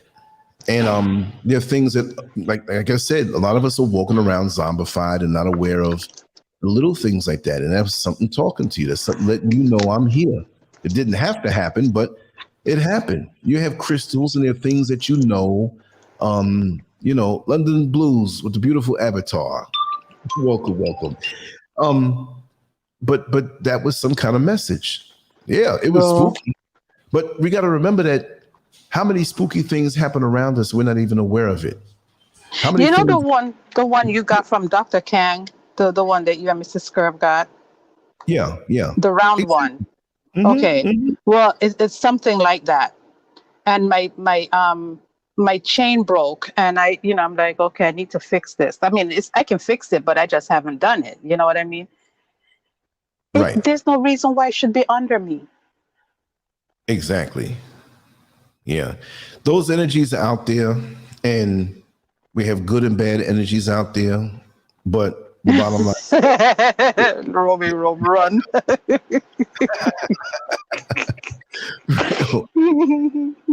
yeah, This yeah, is yeah, this is my house, damn it. Ain't nobody gonna make me run out of my house. You're crazy. No. Mm-mm. yeah. And so we have to try to figure out, what it is, what it's all about, and all of that stuff. And it does catch us by surprise. I mean, I'm not saying I'm crazy because people would say that, but there's sometimes like I would hear my name called, and I'm like, I just heard my name called. Exactly. In a crowd of people, where you actually heard somebody say something that sounded like your name. Right. Granted, it can be that. Mm-hmm. But sometimes if I'm walking down the street, this doesn't happen every day now. Then you'd be like, oh, we got to worry about Scurvy doing too many shows. He needs to get some sleep. But at times like, Lance, and you hear it. Right. Yeah. I do. Sometimes I hear my mother calling me and she's Oh, not me calling me. too. Oh, yeah, I would hear that. I Yeah. would hear the voice. Yeah. And when I hear a voice that I don't know, I'd Yeah. answer. Like, I'm good. Yeah. I'm cool. Okay. I started answering it back. Yeah. Whereas I'm not scared of you. I got Right. over that. Right. Like Exactly. it's just like at one point I had the experience in a temporary situation here where, Mm-hmm. something just walked. I mean, I'm watching the computer. It wasn't where I had my eyes on the computer and I transferred the image. Like when you stare at something so long and you look up and you see it, like a TV set or something like that. There was actually something that walked through the room. And I Mm. looked up, I caught it before it faded out. I was looking out one night out the peak hole. Thought I heard a noise out Mm-hmm. there. Turned around, something Right. walked, but it kind of faded like a dark shadow. There was something Right. that walked across the room, got small, and got up under the table. Right. I was on the phone with you at that point. You know what I mean? Yeah, I And remember that. Yeah. I said, yeah, something just walked. And, your eyes play tricks on you, and I know when it does. I'm very much attuned with my eyes, being an artist that uses my eyes in very great detail. And I know my eyes. I know what it can do, what it can see, what it can't see. And Right. these are energies that usually when it happens like that, it's because I'm in a zone and I'm on a different level to even be able to see the glimpses of these other planes. That's the way I take it. Or Because somebody astral projecting and coming into my room. Hey, hey. that too. Mm-hmm, That too. mm-hmm, And people talk mm-hmm, these things, and a lot of them don't know what the hell they're talking about. And a lot of people don't say much, and they know what they're doing. mm-hmm, mm-hmm, mm-hmm, People who I know have done that way toward me with the whole astral projection thing. mm-hmm, Just mm-hmm. certain energies that are not, you cannot deny it. I was in Orlando and I was doing a late night show and just finished. And I was sitting there and I kept feeling this thing. I kept feeling a presence. Mm-hmm. And I looked to the side and it had just backed up. It was just like, it just moved away. Mm-hmm. Come to find out that that particular physical location, that there was a white woman who was hanging around. Mm-hmm. That I heard about it after. I didn't say nothing about the experience that I had, but there was something attached to that particular house. Mm-hmm. And remember that certain things are attached to particular areas. You know, Right. they could have there 200 years ago, but a person's attached to that particular location, and you catch a glimpse. You know, Right. wow. Yeah, you see, Brenda, it can, and we are energy. We're just encased in this body. Right. But Right. other Right. entities that are disembodied are out there and they can see us clear. We're in this body. So Mm. target. If they lower themselves to the physical level, they can, it is what it Right. is. I sent you the picture of what it looked like. I'm thinking maybe it's trying to tell me, or whoever is trying to tell me I should fix it and put it back on because I wear it all the time, Okay. and Yeah. you know what I'm saying? It's something that I wear. Yeah. Everything has energy. And when you have Yeah. stones and crystals and stuff, it does work.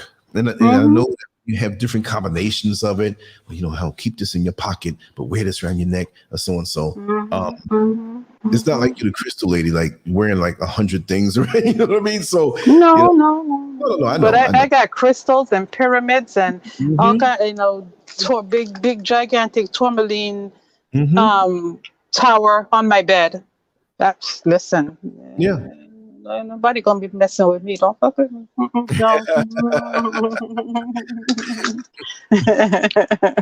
No. For real. Mm-mm.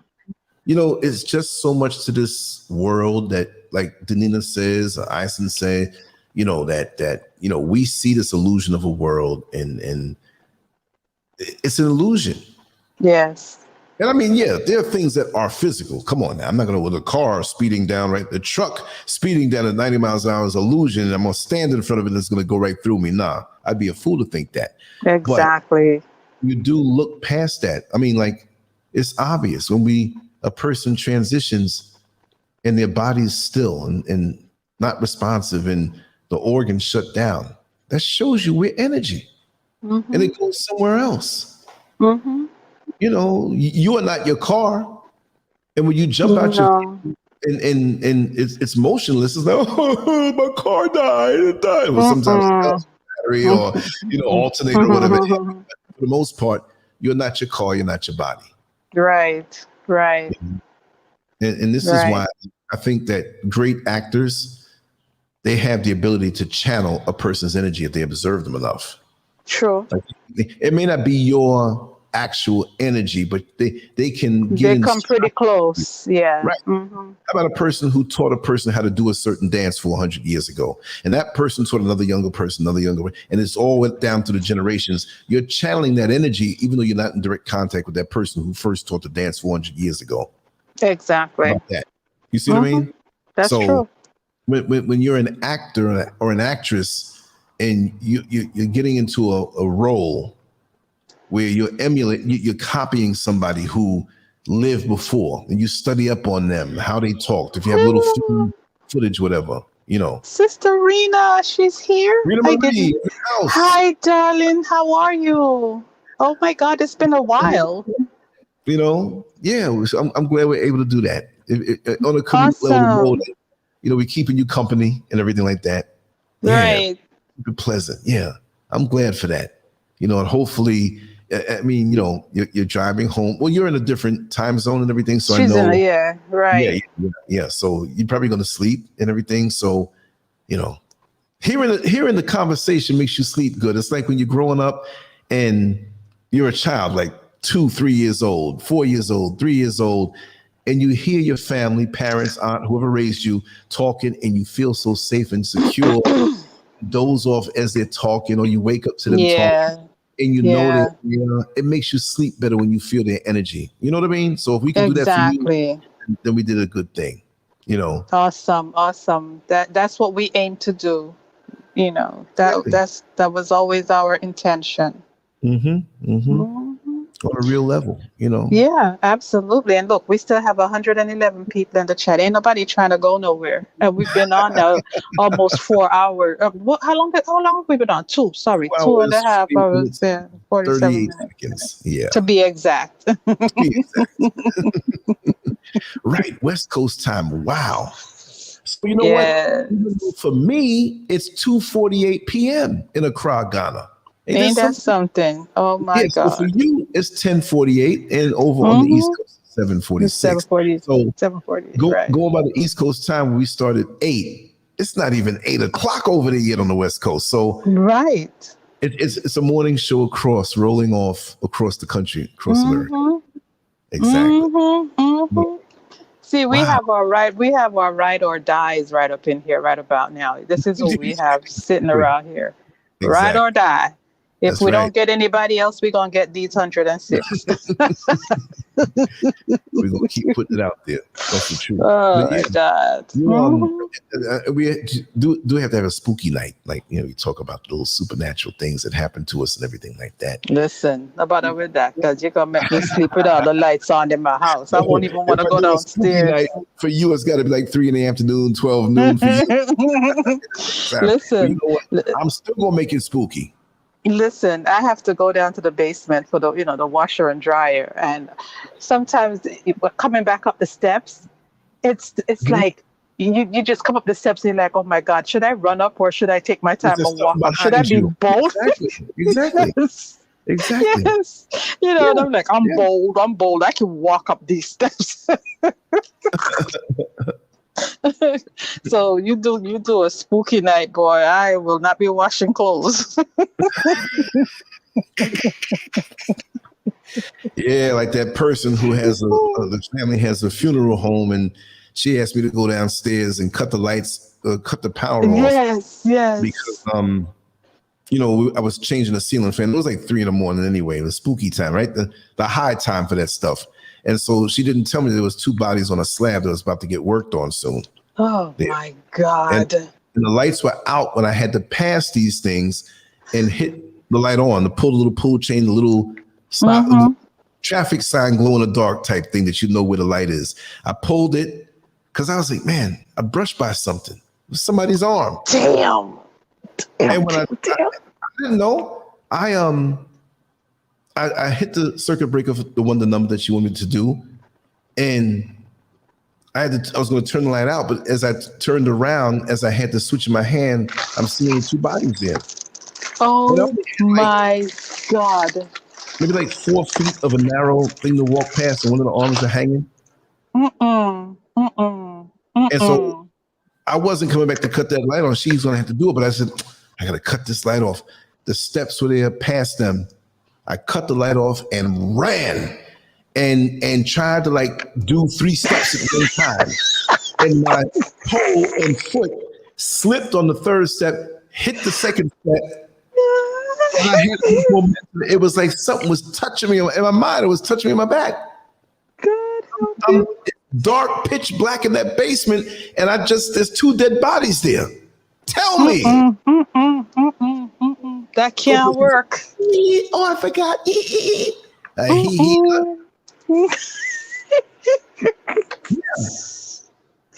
Oh my God! I would die. I would die a natural death. I swear to God, I would just pick me up off the floor, because that's the only place you're gonna find me. I didn't even want to walk downstairs to get out of the place, which it wasn't really right by, but it was right there. Did a little chapel and everything, no way. No way. Who said what? Who said what? Roman, What did he say? he would have crapped himself.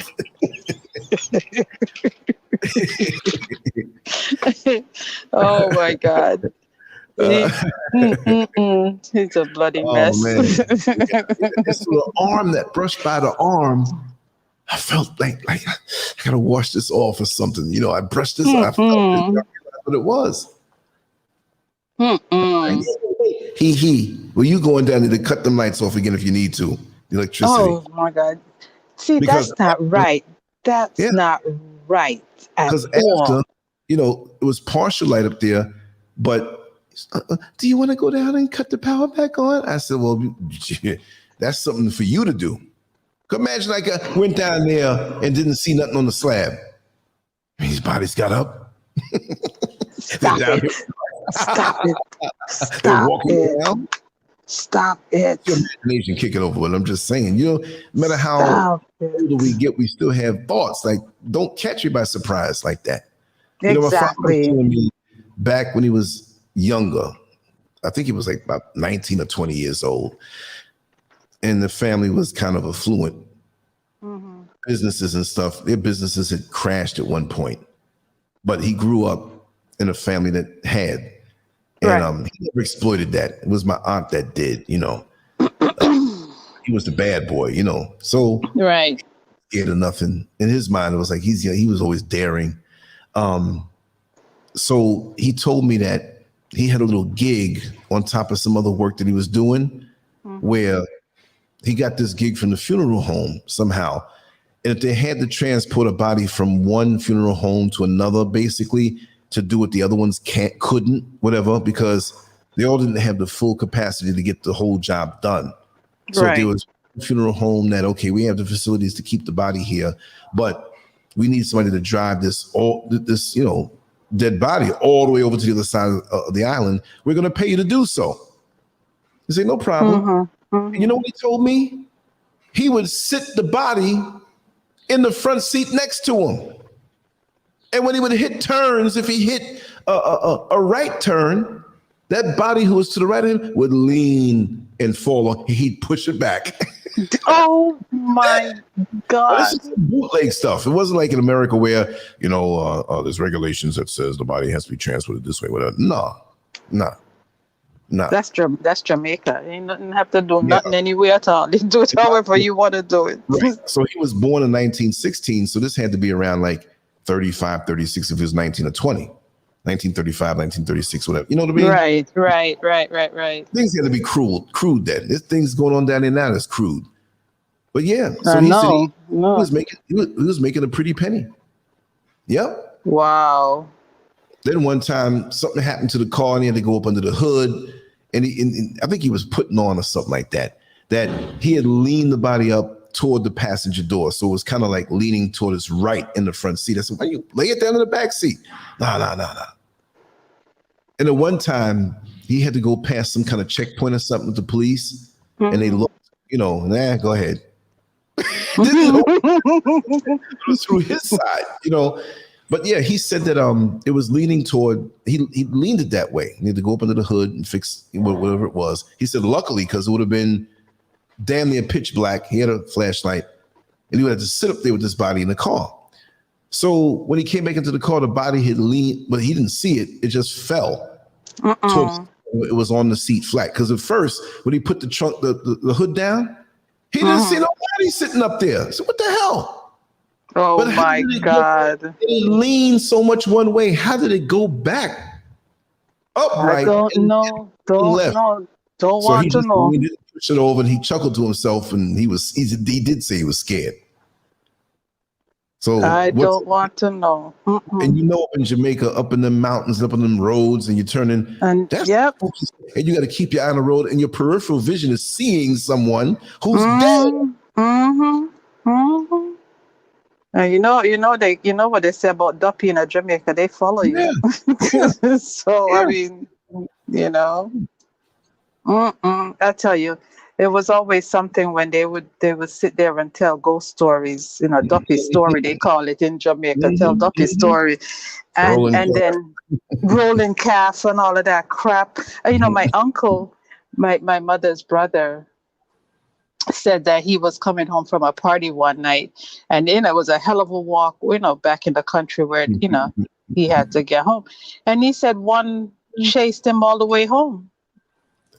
A rolling calf, whatever that was, with with a big red eyes, and it chased him all the way home. But Now you you know, sit there. yeah. Look, stuff happens, Mm-hmm. and we all have something but stuff happens. Mm-hmm. What the hell? I forgot they're working outside. That's stuff happening. Yeah, I know. I'm glad it's not nighttime, though, right? That's amazing. What? You can see. Mm-hmm. Yep. Blew a So hole you were through my. saying, oh my gosh, oh dear. TMI, sir. TMI. It's like the time when my father had a job where he was uppy now doing some work. And he would refinish the floors in these landmark properties. So the floor was completely sanded down. He was sweeping up, and he got some things up. But the person there, and this was late at night, they weren't living there, so he could do the work as much as he wanted to. And it was a Right. new construction to next door going on, so they were kind of making some noise and everything, right? So this window, I think it was like the 5th floor, 6th floor, something like that. So he was sweeping, and they had a cat, and they always kept the window, with the dust and everything, like all over the place, just so ventilation they can leave out. I mean, it wasn't like in the morning, but it may have been like after 12 midnight. So he swept a little bit, but he sort of had this a vacuum cleaner. So he said, oh, okay, this may pick up some things in a different way, because any little bit of dust that you have on that floor, when you put the sealer and then the polyurethane, you're screwed. Yes. Even if you put the sealer, you ain't gonna be able to get it out. You gotta sand or use a screen, not the sand with the sandpaper, with a screen, a light grade screen to get that out of there. So yeah, okay, London Blues. All right, it's been good. She's leaving. Okay, my dear. Take care. We'll see you again, hopefully. Yes. Yes. Excuse my stomach. It's just a little flatulent right now. You are not forgiven. Nobody told you to have those garbanzo beans last night. What's the other kind of pasta? Mung bean. Mung beans. Oh my God. Mung bean pasta. If that you would eat do it, to you. you better be staying home the next day. Serious. Or eat it with ginger. Eat it with something with ginger. Well, that'll stop the effect. Mm-hmm. It'll calm your stomach. Yeah. It was but let me just finish. So now finish the story. Mm-hmm. He fired up the vacuum cleaner, not knowing the cat was in the room, and the noise scared the cat. The cat flew out the window, jumped, and not only leaped up, but got up on the edge, the ledge, leaped from there, just like one little touch.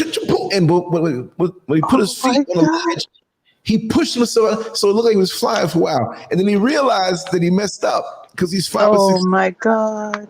Why? Because he had cut the thing off immediately because it scared him. It scared. Oh my God!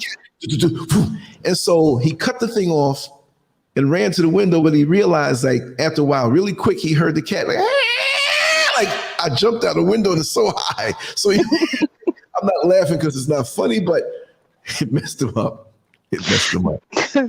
Did the cat die? Yeah, the cat didn't go nowhere. It's like, okay, you can see if the cat moved or something like that. I've seen cats jump from like really high places and fall and, Yeah. And when they get up and run, it's immediate, but they go like a couple feet and mess something up. That hurt. Yeah. Oh, that poor cat. Oh, dear. Oh. Well. But in Hollywood, there's a lot of things I wouldn't do to be that. You know what I mean? Wow. That's crazy. Thank you. There you go. Yes, their natural hair. Yes, indeed. Yes, That's indeed. natural Best way to antenna. go That's if you right. can. Yeah. So He is a movie star, Shelley. He just don't know it. Or he tries to pretend that he isn't, but he knows. a couple of old Super 8 movies from back in the 70s with amateur filmmakers. That counts. I like to get my hands on those things for real. For real. I think I Yeah. sent you the video where the guys who were doing it, the brothers who were doing it, they became professors, and he would teach about Oh yeah, filmmaking. yeah, Yeah, yeah, that was yeah. him. That was the guy in the picture of me when I was 15 in Times Square. Mm-hmm. Yeah. Mm-hmm. Big behind Yeah. you, afro. But I didn't look 15 though. I tell you that Hi, much. Natty P. I know you didn't. Hi, Natty P. How you doing? You do not look like no 15-year-old. You listen. I know you said that he's older than you by a few years. Oh Well, yeah. you look like you was on par with him. I mean, he kind of looked broken down, but you know. Oh, he always had, he was always clean. He was, but just he had a Thank you, Romy. Mm-hmm. he came off a different way. Mm-hmm. His Mm-hmm. energy, and Them look buck up. yeah, no, but what's sad, I'm gonna make the correlation. I'm not gonna say too much. Mm-hmm. They don't listen to the show in their position now, but the brothers that used to do those films, they both became professors and everything. And one of them, both of them at one point kind of had their nose up in the air. But those are the two brothers that are homeless right now. Oh wow. The ones I Oh told you. wow. Yeah. Yeah. But Yeah. what I will say, and I couldn't contact them. Now, I don't know how to find them. They were You're living right. with a friend of mine for a while, and Yep. bought a car and everything, and they took a fall, and it's unfortunate because they are good guys, but Right. I'm not going to say it's a karma kind of thing, but they kind of got a little arrogant, in a position where they were. I don't know how it works when you're a professor, but it's like I guess you had to be tenured or something like that, but they weren't. But they were on. Oh. I don't know how that works, but basically they were taking reduced hours Right. at the school, and then they've refused to supplement that with other work. It had to be where they're a professor. We don't do anything less than this. That's the average out. Because more rolling financially, I don't care as long as it's legal. I'm gonna do what I got to do. I'll flip McDonald's if I have to do that. Ain't that Lance Scurvy flipping burgers? And yeah, I bet she's gonna have more stories about that drive-through. You know what I mean? Well, that's it. You have to sometimes, move in a different way to get where you want to go and to keep going what you already have. That's the nature of this matrix that we're in. See, so you can't be picky and choosy when life and your journey presents you with a challenge, because it may be a test that you have to get through to go for something that's already ordained, that's higher. But you have to show your willingness to submit to a situation, not submit, but just submit in a way where and you'll be rewarded. You may have only had to be there at McDonald's or some job for a few days. For a few days before breakthrough came. You know what, Lance? You are so right. Because I used to tell someone I know very well, I used to say, it's not where you find yourself right now. It's what opportunities are going to present itself when you're there. You know what I'm saying? And you never know who you might come in contact with. Are you there? Or did you fall off? No. I just muted myself. Oh, okay. It's so loud when you mute yourself.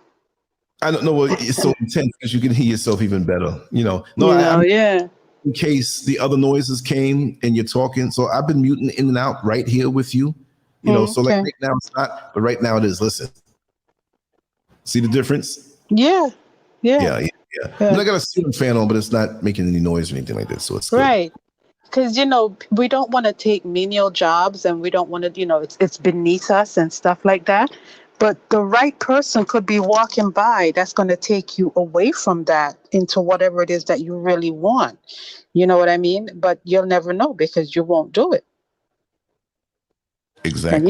you need to come back because I don't like it. Well, maybe those kind of fart noises back there, so you never know. But yeah, that's what it Whatever. is. So as we were talking, as we were here vibing and talking, I fixed my pendant and I Oh, just yeah, I it's good. just smoked her with some Palo Hmm. Santo. Then I put her Hmm. back on, Beautiful. because yeah, I don't know what she's trying to tell me, but it's got to be Wow. something. See that? Yeah, I'm listening.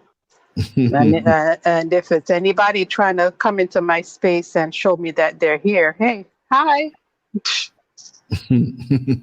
Yeah, well, I'm not saying I walk around looking for stuff, but Hmm. I'm open for whatever comes my way.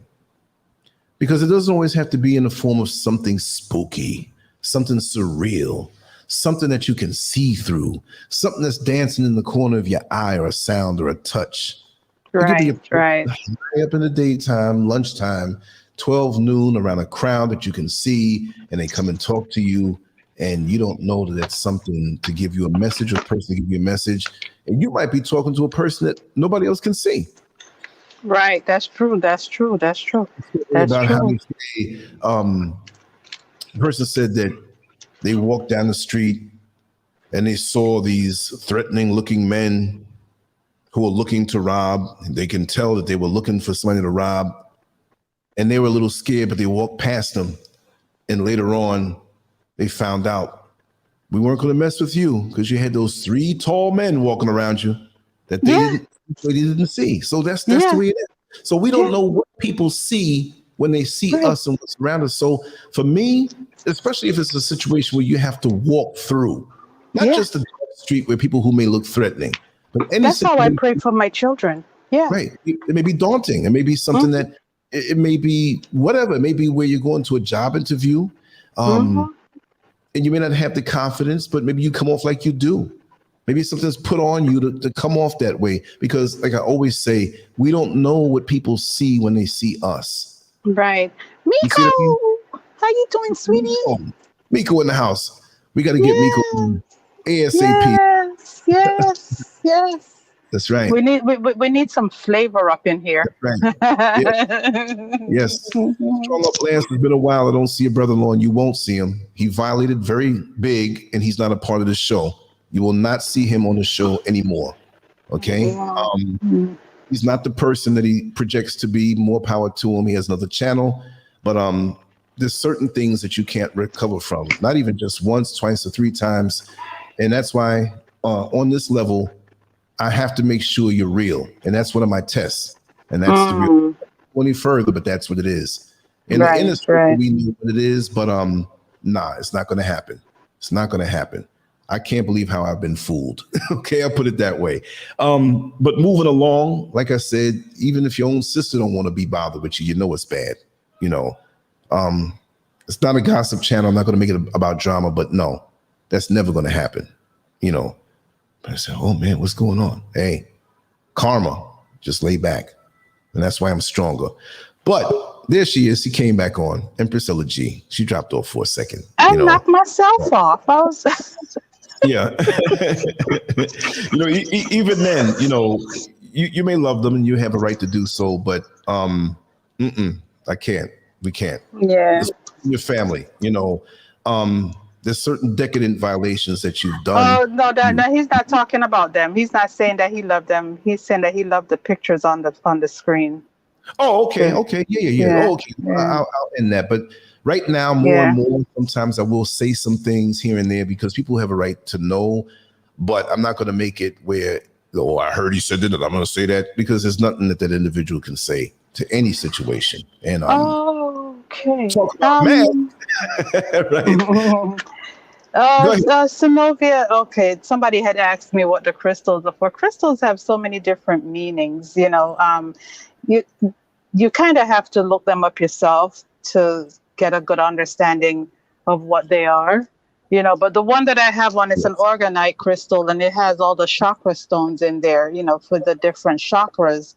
And so that's what I've been wearing for quite some time. One of these, you know what, we should do a crystal show one day, you know, Yeah, just sure, different things. Then I sure. can put Anytime. together a list of things. And I'm not the guru on this. I just know what I know, you You're know, more and of a guru than me. I use it for myself.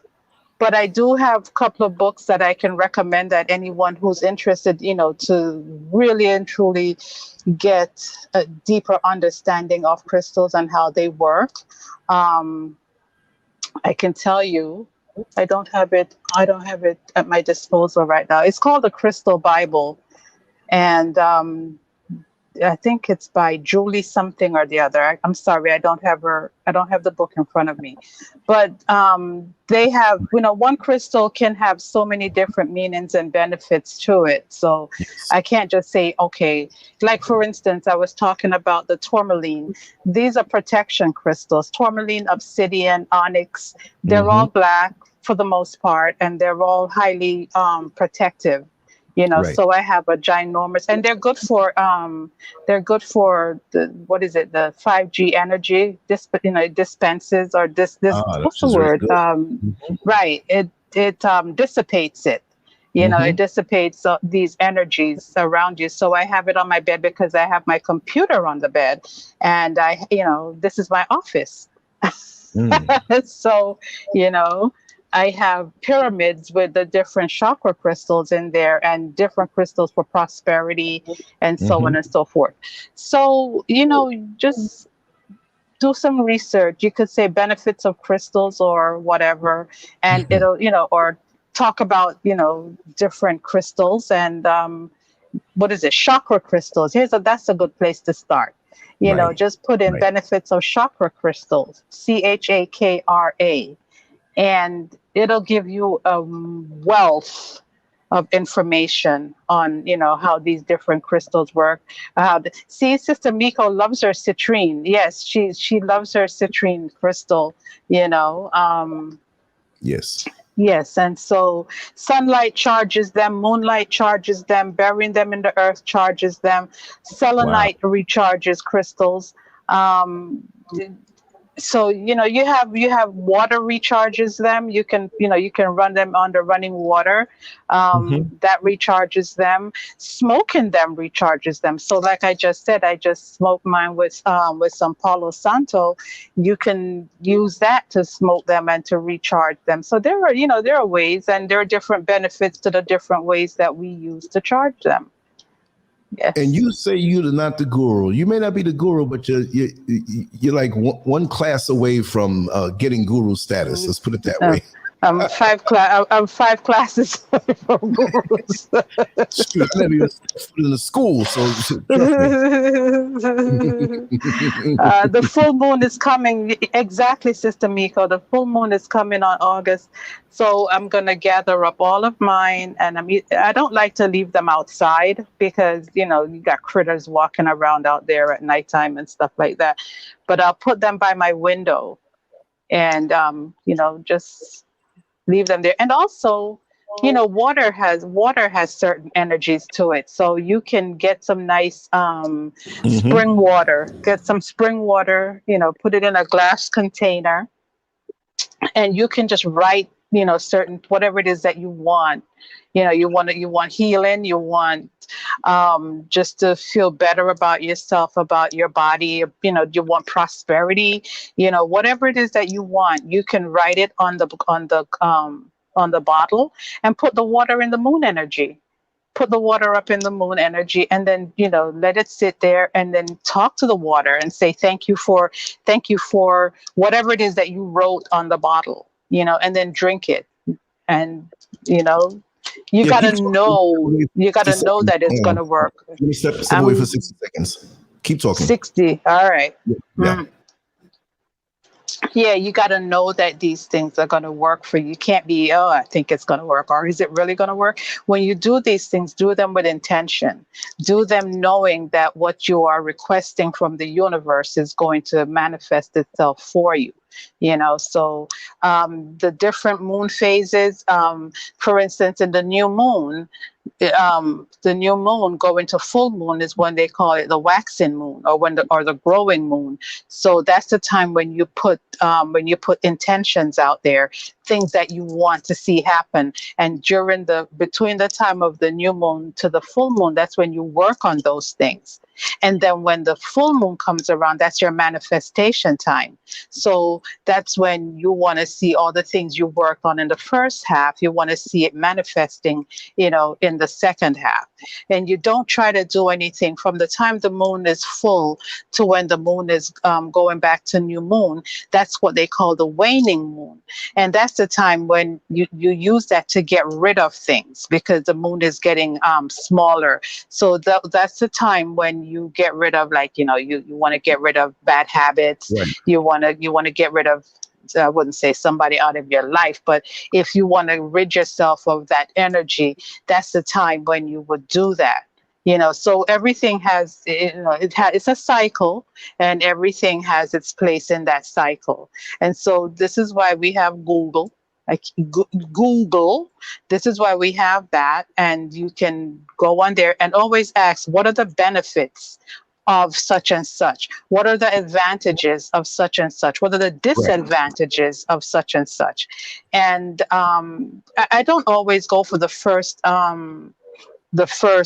suggestion that comes up, or the first website that comes up, because more times than not, those people pay to be seen first. Always scroll down, go down a little further down into the middle or somewhere, and see if you vibe with, the little blurb that they put out on the first, as you look at it on Google, on the search page. If you vibe with what you're seeing, then you go in and you explore further. But don't always take the first two, like one or two that you see, as far as when you Google something. Wow, you said so much in such a little time. I came back long before, and it's like I'm just sitting here, a little talking behind me, so you'll hear that. But there's the stuff that's going on. The work is still going on, so that's what it is. But yeah, it's it is what it is. And like I said to my brother here who is saying what he's saying, Natty Peter General. That's what it is. I'll say in a general way, and I'm saying this in a general way, still dealing with a specific situation.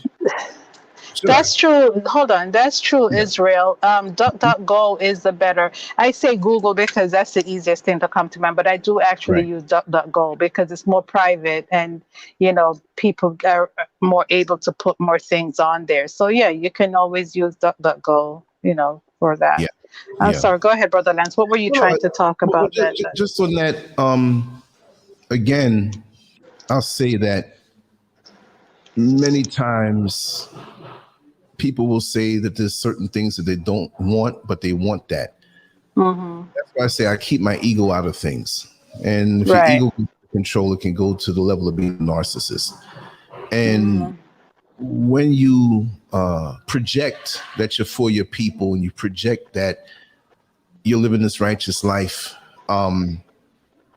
if I was to abandon Mrs. Scurv for a chick half her age, you wouldn't like me, would you?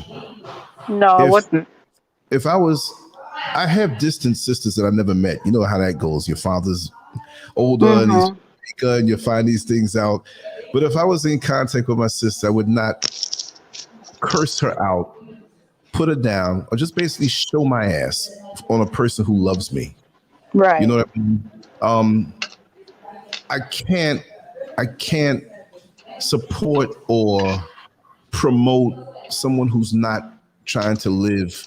Like, you come on the show, you could be anybody, but not on that level where you're associated with them and people look up to you. And I'm not going to condone your mess. Right. But yet instead you want to say you must love your sisters. You must do. Okay, you go on with that.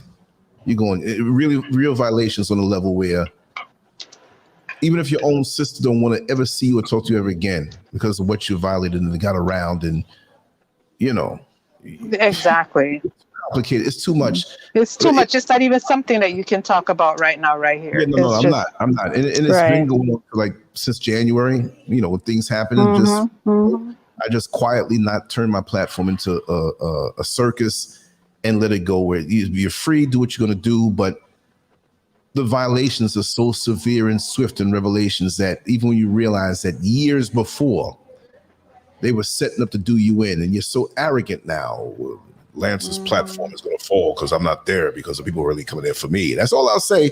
There's more to it than that. You don't do your wife that way, your sister that way. Don't forget about me. But you don't do certain things. And right. you just do certain things. And it's like, and you're actually against your own flesh and blood. Have you lost your mind? Like that's I don't know. that.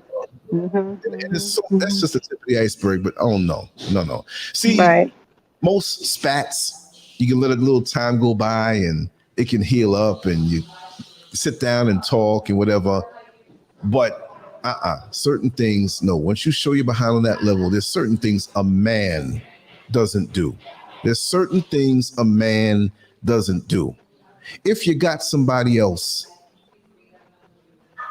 tell your woman, your wife, like, listen, this ain't gonna work out. I'm gonna start talking about it, and it's like, oh man, you don't do certain things. You don't violate, and then hate the people that ain't going along with your message. Tell you this is wrong. And no, I'm sorry. So I live by that. And the nerve to say that something I've been doing for 20 years is going to die because you're not, oh no. Right. And turn around and call me a narcissist. Come on now. I believe in myself, I know myself, but I'm a servant of the people, y'all. I'm not using this thing to get more women to have a harem, because the one I'm messing with doesn't mind me having a harem. No. Don't let me. I'm shutting up. It's crazy. But you know what? That's a favor. When you wear a mask and a person really sees behind it, but it's shrewd, man. Whoa, it's shrewd. Because certain people are only self and only what they can get. And while there's certain things that, it wasn't, I'm going to get money. You got your own, you good that way, but you want to get certain notoriety and use it for this facade. So that's why everything has been removed. I am not promoting someone who is a viper, who can be so charismatic and so convincing. Right. Absolutely. It ain't gonna happen. Well, listen, as much as I would love to stay here and yes, I know. Vibe and continue, because we have stayed and we've remained consistent, and even the 4 people who decided they didn't like what we were bringing, thank you so much for being here nonetheless. I don't know if she's going to be listening, but Princess Goddess, if you happen to be listening, I'm so sorry I overlooked you the other night, hon. I mean, I know you always say hello to me, and for some reason I just did not see her name. So if you're listening, honey, no hard feelings. I wasn't trying to ignore you. And I want to give a big shout out to my dear friend Angie Love. Angie, shout out, sweetheart. Always. Shout out to Angie. Shout out to Angie. Yes, indeed. A day doesn't go by. She's not even a day, not even an hour she's out of my heart. So we always energy that way. Yes. So shout out, son. Hope everything's going well today. We'll talk. And Sister Miko's here, and I hope that I get a chance to talk to Sister Sekhmet soon. I did hear from her, but I want to have a little chat with her, and haven't seen Kim C in a minute. Hope she's doing okay. Got to check on her and everything. Like I said, everybody has their orbits, their proximities, and sometimes they come around and they got things, and life happens and time flies. So they, oh man, I haven't been on for 2 months, or I haven't been around. That's the way it is. Even with me here, there's so much that comes at me that time. Look, we started off the show talking about it's Friday. It's Thursday, y'all. And I still feel like it's Friday. I'm sorry. I still feel like it's Friday. It feels like Friday. Yes, it does. Yeah. So we're going to be reaching out to the names and people that we haven't heard from them in a long time, and just make sure they're all right. And if we overlook, not forget, but just it's a constant thing. So if it seems like don't think that. Don't think that. Right. Because we're doing these shows today, and Right. yeah. Melissa, Ali is on a spiritual path right now, so she's trying to take a break from social media, but she's here. She's still around, but she's just, taking a moment just to get herself together.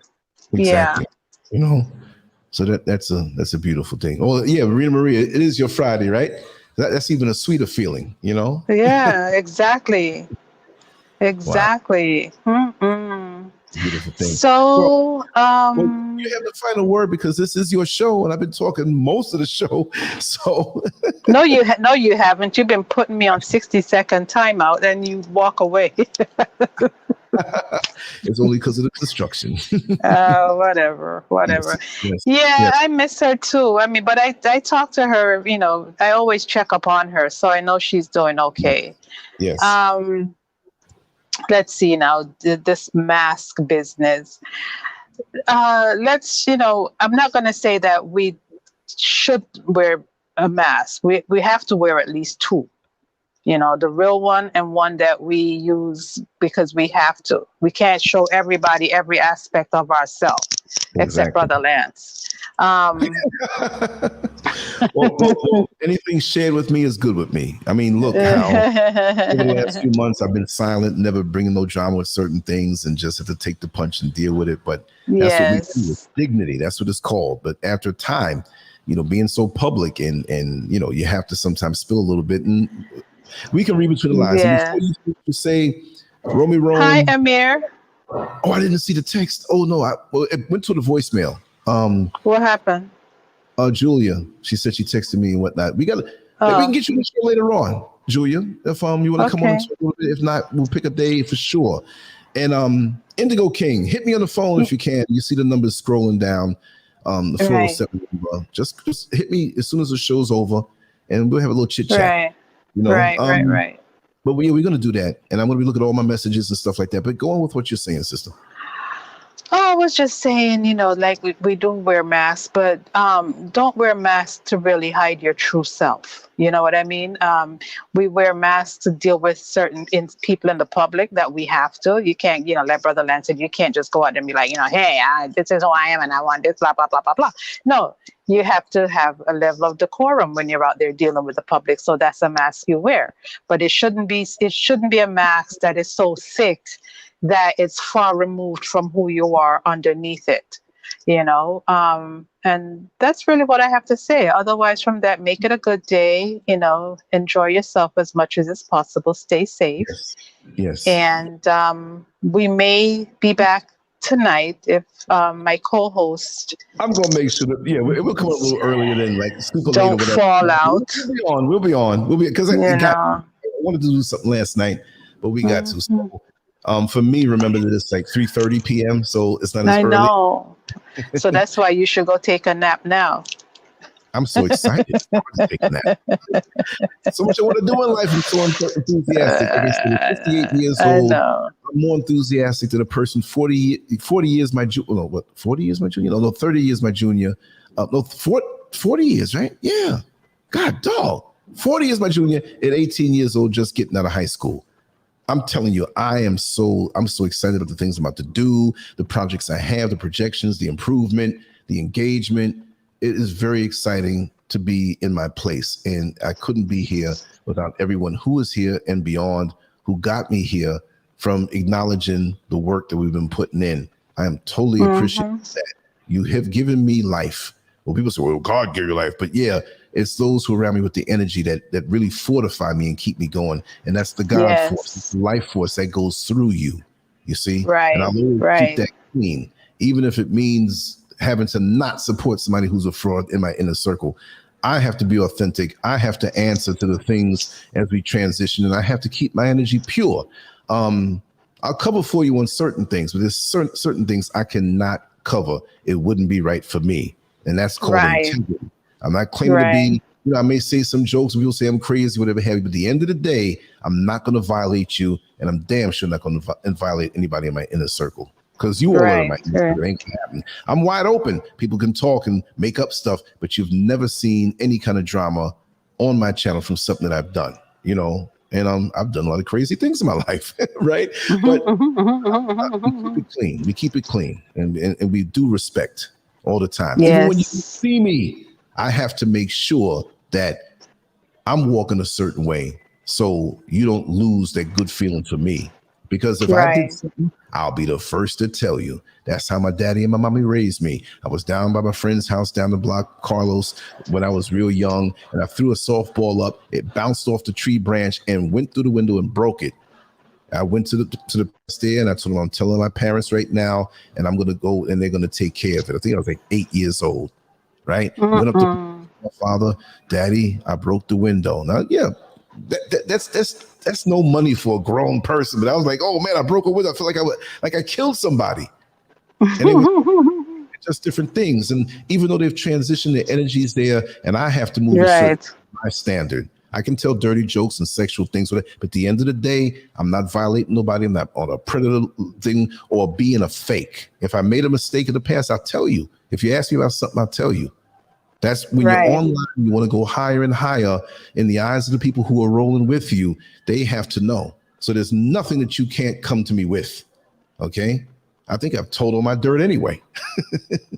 I think so. I think more or less. Yeah, you've done so. Anyway, yes. Anyway, so thank you so much. That's where we are. Thank you, Brother Lance, as always. Yes. Thank you for everything. Thank you. Thank you, guys. Have a wonderful day. We'll talk later, and we're definitely going to come on tonight. I can't make it exactly. I will. Even on this time zone, the afternoon is almost over. But anyway, you all take care. All righty. Take care. Mm-hmm. Bye-bye. All right. Bye-bye. Mm-hmm.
Why are we called Negroes?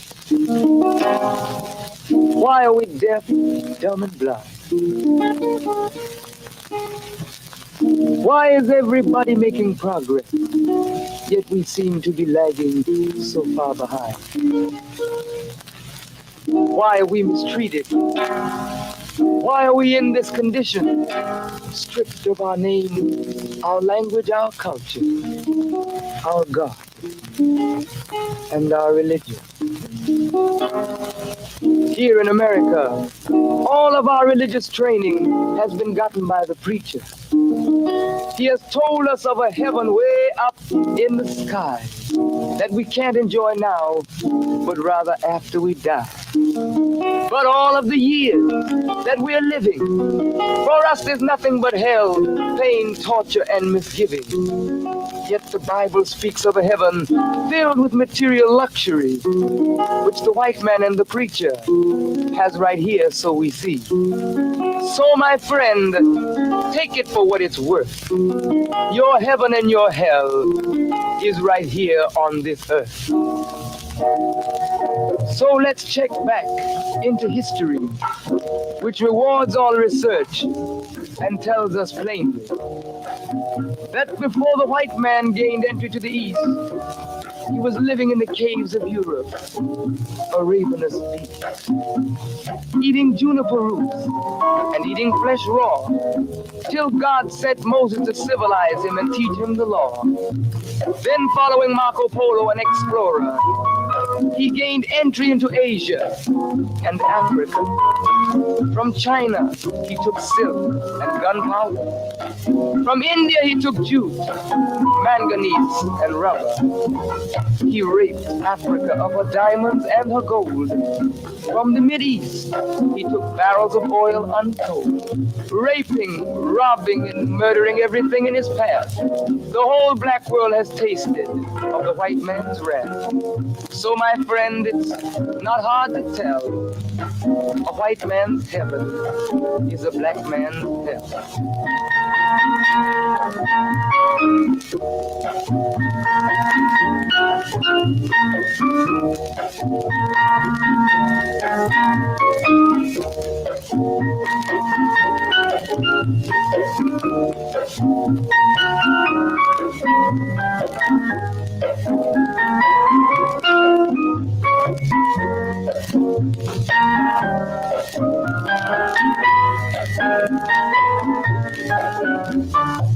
Before we came to America, we were living in the East.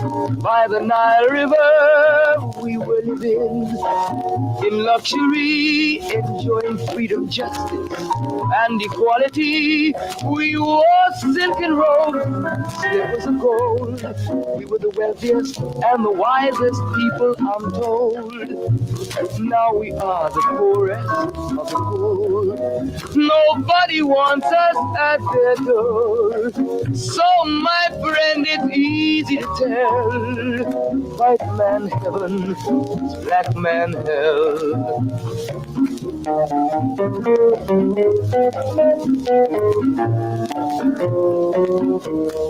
When the white man came to America, he told the Indian, I am your white brother. He said, red man, I'll treat you the best. Yet and still he pushed the Indian further west with his white woman and fire water. Tricks and lies, he stole America. The original owner of this nation is cooped up on a reservation. So, my friend, it's easy to tell. White man heaven, black man hell.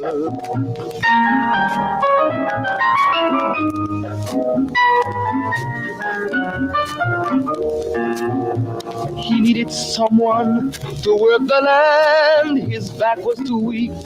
He needed you, black man, so he commissioned Sir John Hawkins to commit the worst, most grievous sin, to take a man who's born to be free and bring him down to slavery, to sell a man as merchandise. On his body put a price. Oh, my friend, it's easy to tell. White man heaven is a black man hell.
Sun is rising, feel the warmth of my face. There's a lot to do now, but there ain't no race. I sip my coffee. I'm feeling fine. No need to work yet. I'm gonna take my time. It's a brand new day. Gotta take it on my way. Gotta take it on my way. It's a brand new day. Gotta take it on my way. Gotta take it on my way. Take a look out my window. See the birds in the trees. Their songs inspire me to sing a sweet melody. How do they do it? Not a care and so free. Wanna step into their world. Who holds the key? It's a brand new day. Gotta take it on my way. Gotta take it on my way. It's a brand new day. Gotta take it on my way. Gotta take it on my way.